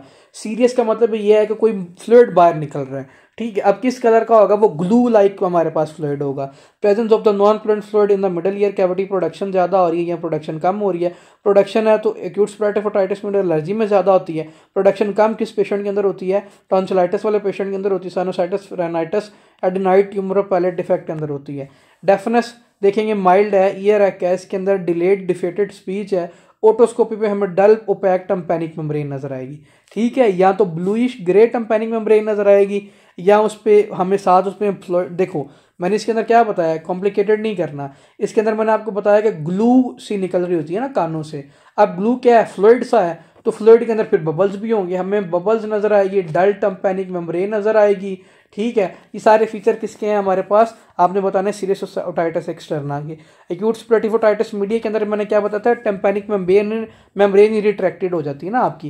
ये सारी बातें हमने डिस्कस की हुई हैं। तो इसका भी ट्रीटमेंट हमारे पास क्या होगा, डायग्नोज वही ओटोस्कोपी पे हम देखेंगे, कैमरा डाल के इसको देखेंगे। ट्रीटमेंट मेडिकल है तो इसके अंदर हम करेंगे क्या, एंटी एलर्जिक दे देंगे इसके अंदर, और इसके अंदर नेजल डीकंजेस्टेंट दे देंगे, वेलसेल्वा मैनवर बार बार करेंगे, और myringotomy will be the treatment of chest in that condition.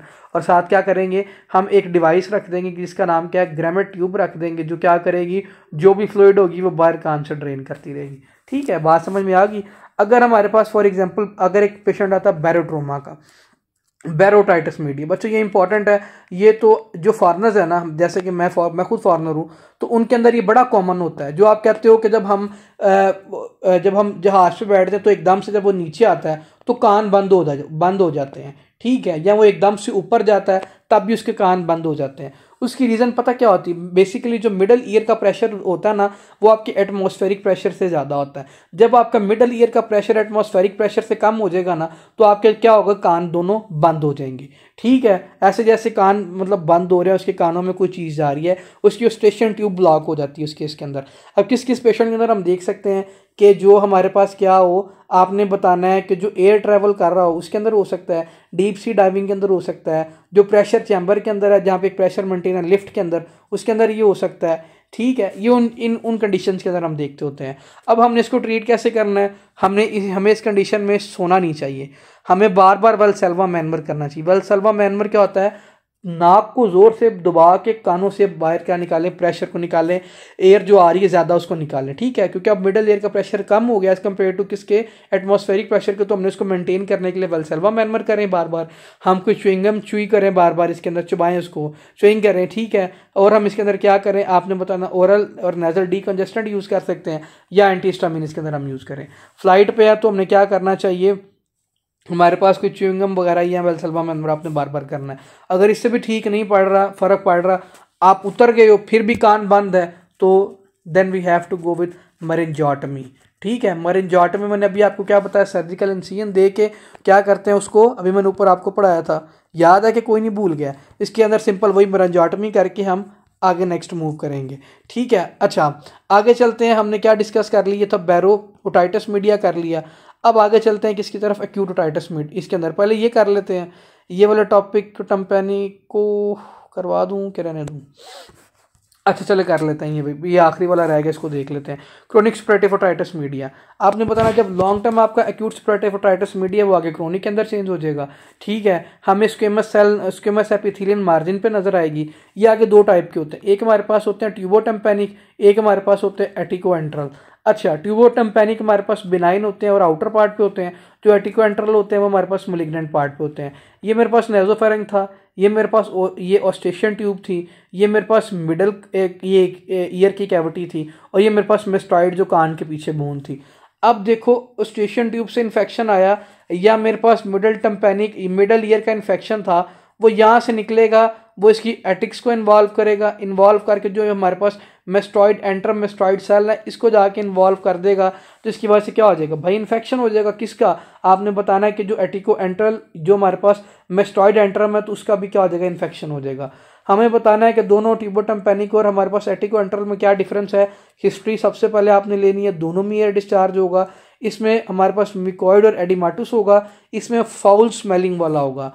इसमें हॉलमार्क हमेशा एक याद रखना, जब भी इसके अंदर टम्पैनिक मेम्ब्रेन परफोरेट करती है तो दरमियान से करेगी, इसके अंदर क्या करेगी, साइडों से परफोरेट कर जाएगी, हमें इसके अंदर कोलियोस्टियोमा मिलेगा। अभी देखते हैं कोलियोस्टियोमा क्या होता है, अभी पढ़ते हैं। इसके अंदर भी कोलियोस्टियोमा हमने देखना है, कल्चर डिस्चार्ज वगैरह इसमें भी होगा, एंटीबायोटिक डिकंजेशन वगैरह, वरिंजाटमी सेम इसके अंदर भी क्या करना है, एंटीबायोटिक वगैरह देनी है। इसके अंदर फ़र्क नहीं पड़ेगा तो मेस्टॉइडेक्टमी कर देंगे इसके अंदर, या सर्जिकल इंसिजन देके कोलियोस्टियोमा को ठीक कर लेंगे। आगे आ जाओ, कोलियोस्टियोमा क्या होता है।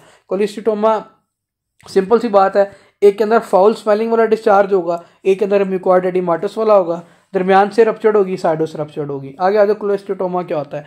आपने बताना अगर आपके मिडल कैविटी में अगर स्किन आ जाए ना, मेनली स्किन मिडल कैविटी के अंदर भी आ जाए, मिडल ईयर कैविटी के अंदर, इसको हम क्या बोलते हैं, कोलियोस्टियोमा बोलते हैं। एक कंजेनाइटल होती है हमारे पास, एक एक्वायर्ड होती है। एक कंजेनाइटल किसके अंदर होती है, जिसके अंदर बेसल सेल हाइपरप्लेजिया हो रहा हो या स्क्वेमस मेटाप्लेजिया हो रहा हो, और एक्वायर्ड किसके अंदर होती है, एटिको एंट्रल ये क्रोनिक सुपरेटिव ओटाइटिस मीडिया अगर हमने पढ़ा ना, उसके अंदर कोलियोस्टियोमा भी हो सकता है। इसीलिए हम इसके अंदर क्या करते हैं, सर्जिकल एक्सcision में अभी आपको ऊपर यही पढ़ा है, ठीक है। उसके अंदर हमने देखते हैं, इसके अंदर हमें याद रखना, जब हम ओटोस्कोपी करेंगे तो येलो कलर के क्रिस्टल्स नजर आएंगे, टेम्पेनिक मेम्ब्रेन परफोरेट नजर आएगी, इसके अंदर वही common feature hearing loss, year एक सारी चीज़ें नजर आएंगी। ऑडिटोमेट्री करेंगे हम इसके अंदर, otoscopy will be the investigation of choice in that condition.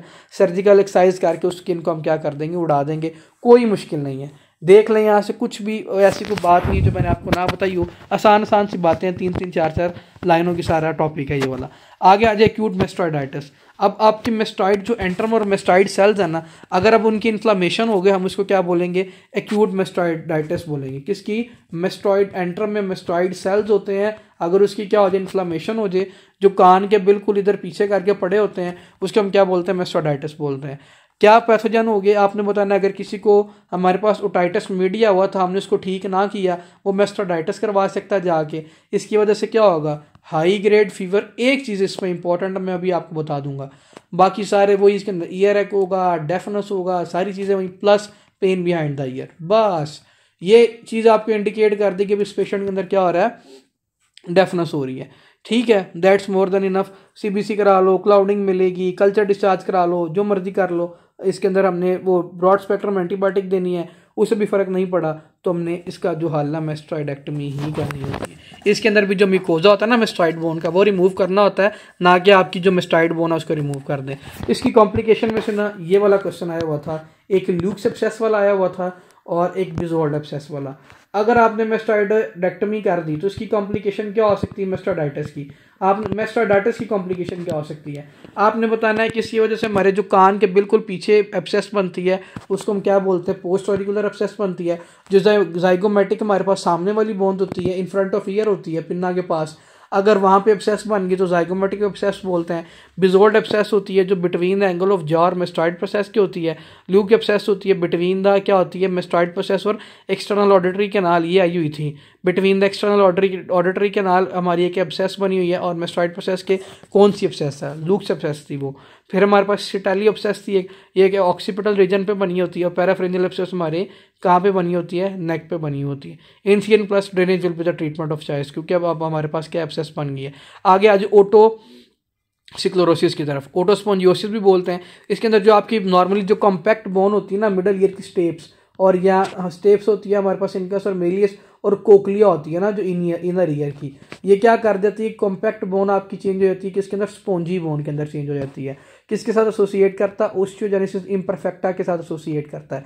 Osteogenesis imperfecta वाले पेशेंट के अंदर क्या होता था, ब्लू स्क्लेरा होता था, मल्टीपल फ्रैक्चर होते थे उसके अंदर, फिर उसके अंदर क्या होता था, ब्लीडिंग टेंडेंसिटी ज़्यादा होती थी, प्लस अगर उसके अंदर हेयरिंग लॉस हो ना, कौन सा hearing loss, bilateral hearing loss हो, या उसको शोर में ज़्यादा सुनाई दे रहा हो, थोड़ा बहुत सुनाई दे रहा हो, आंसर विल बी द ओटोसिक्लोरोसिस। आंखें बंद करके ये लगा देना है। कल मैंने ग्रुप में ये वाला एमसीक्यूज भी शेयर किया हुआ था, ठीक है, वहाँ से भी ये चीज़ देख लीजिएगा, मैंने वहाँ पे एक्सप्लेन कर दी थी। कंडक्टिव डेफनेस करेंगे, डायग्नोस्टिक विल बी द ऑडियोटोमेट्री करेंगे इसके अंदर। अगर उसकी कोक्लिया इन्वॉल्व हो रही है तो सेंसरी न्यूरिंग हेयरिंग लॉस होगा, क्योंकि ये इंटरनल ईयर के अंदर आती है। अगर उसकी दूसरी हो रही है तो कंडक्टिव होगा, ठीक है। आगे आ जाए इंटरनल ईयर की डिजीज़ की तरफ आ जाए, स्टेबेडेक्टमी, और हम इसके अंदर यही, इसके अंदर जी प्रोस्टैटिक स्पेस, इसके अंदर हम क्या करेंगे, जो बोन है उसका सब म्यूकोजा रिजेक्ट कर देंगे। ये ट्रीटमेंट ऑफ चॉइस है। इंटरनल ईयर की तरफ चला जिसमें मिनियस डिजीज़ है, इसमें से सिर्फ एक चीज़ बच्चों याद रखनी है, इसमें वर्टाइगो होता है, पेशेंट को चक्कर आते हैं, साथ इस पेशेंट के अंदर क्या होगा, आपने बताना टाइनाइटिस होगा इस पेशेंट के अंदर। तीसरी चीज़ आपने ये बतानी है कि इसके अंदर क्या होगा, सेंसरी न्यूरिंग हेयरिंग लॉस होगा इस पेशेंट के अंदर। ये 3 चीज़ें इसका ट्राइएड था, होंगी ये एपिसोडिकली, कभी होंगी कभी नहीं होंगी। आपकी होती क्यों, जब मैंने आपको कहा था एंडोलिम्फ से आपका फ्लूइड ज़्यादा बनता है, डक्ट से बन रहा था ना, सेमी सर्कुलर डक्ट से, जब मैंने आपको कहा था एंडोलिम्फ फ्लूइड ज़्यादा बनता है, उसकी वजह से हो सकती है। Allergy, autoimmune viral infection, thyroid और एड्रिनल डिजीज़ की वजह से हो सकती है, या उसकी सैक डैमेज होगी तो उसकी वजह से हो सकती है। इसकी वजह से पेशेंट को वर्टिगो, चक्कर आएंगे, up down to fro movement नजर आएगी, हर चीज़ घूमती नजर आएगी उसको। इसको क्या होगा, टाइनाइटिस होगा। सीटी इसमें क्या होगा, सांस इसके अंदर, जैसे मतलब कि ना टाइनाइटिस मतलब अब जो आवाज़, टाइनाइटिस का तो पता ही है ना, आप लो पिच हेयरिंग साउंड को हम टाइनाइटिस बोलते होते हैं। और साथ इसके अंदर हम हेयरिंग लॉस सुनेंगे, इसके अंदर हेयरिंग लॉस होगा इस पेशेंट के अंदर। अब तो मेरे से बोला नहीं जा रहा, मैं इतना थक गया हूँ। एडिशनली इसके अंदर हम देखेंगे जी ईयरफुलनेस, इमोशनल डिस्टर्बेंस, पेशेंट को ऐसे लगेगा जैसे मैं मरने लगा हूँ, क्योंकि उसको हर चीज़ घूमती हुई नज़र दे सुनाई, हर चीज़ घूमती हुई नज़र आ रही है उसको। साथ उसको क्या हो रहा है इस पेशेंट को, उसको लो पिच सही तरह सुनाई नहीं दे रहा, ठीक है। साथ उस पेशेंट के अंदर क्या हो रहा है, चक्कर आ रहे हैं, तो उसको ये सही लगता है कि बस मेरा टाइम आ गया, तजाल आ गया मुझे लेने, मैं बस जा रहा हूँ, मुझे बचा लो, ठीक है। ऑडियोटोमेट्री हम इसके अंदर इन्वेस्टिगेशन ऑफ चॉइस है, हम हेयरिंग लॉस को देखने के लिए ट्यूनिंग फॉक टेस्ट करेंगे इसके अंदर। प्रेजेंटेशन हमने रीएश्योर करना है, डायज़ेपाम देना है, क्लोरपेराजिन इसके अंदर टैबलेट देनी है, प्रोमिथाजिन देनी है, वेजोडाइलेटर में कार्बन गैस इनहेलेशन कराएंगे। ये यहाँ से देख लीजिएगा, सारी बातें वही है, कोई मतलब रॉकेट साइंस नहीं लिखी हुई। डायूरेटिक्स देनी है, सिम्टोमेटिक ट्रीटमेंट करें इस पेशेंट का, जो साथ इसके प्रोक्लोरपेराजिन दें, प्रोमाथिजिन दें, पेशेंट ठीक हो जाएगा इससे। Last topic is acoustic neuroma. Acoustic neuroma में हमेशा याद रखना आपके क्रेनियल नंबर 8 का ट्यूमर हो गया, ठीक है, श्वानोमा हो गया ना।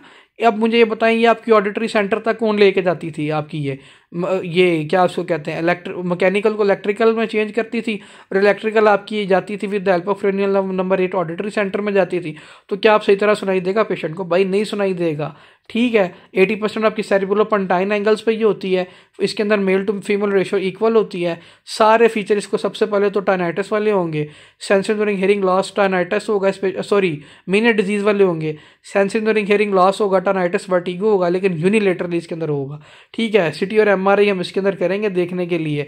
इसके अंदर कैनियल नर्व पाल्सीज देखेंगे हम, इसके अंदर 5 हो सकती है, 7, 9, 10, 3, 4, 6। ये जब आप क्रेनियल नर्व्स पढ़ेंगे ना, जब इनके फंक्शंस कंप्लीट पढ़ेंगे, साथ ये और साथ इसके फीचर ऐड कर लेना, that truly indicate the acoustic neuroma.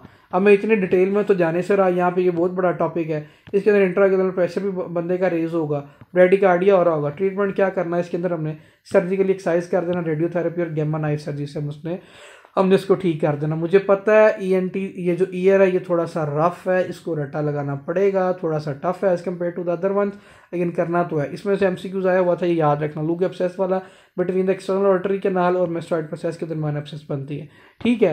Last topic मेरा रह गया था, मैंने आपको कहा था वो कौन सा होगा, कैवर्नस साइनस थ्रोम्बोसिस का मैंने आपको बताया था, मैं आपको फर्स्ट एड से कराऊंगा।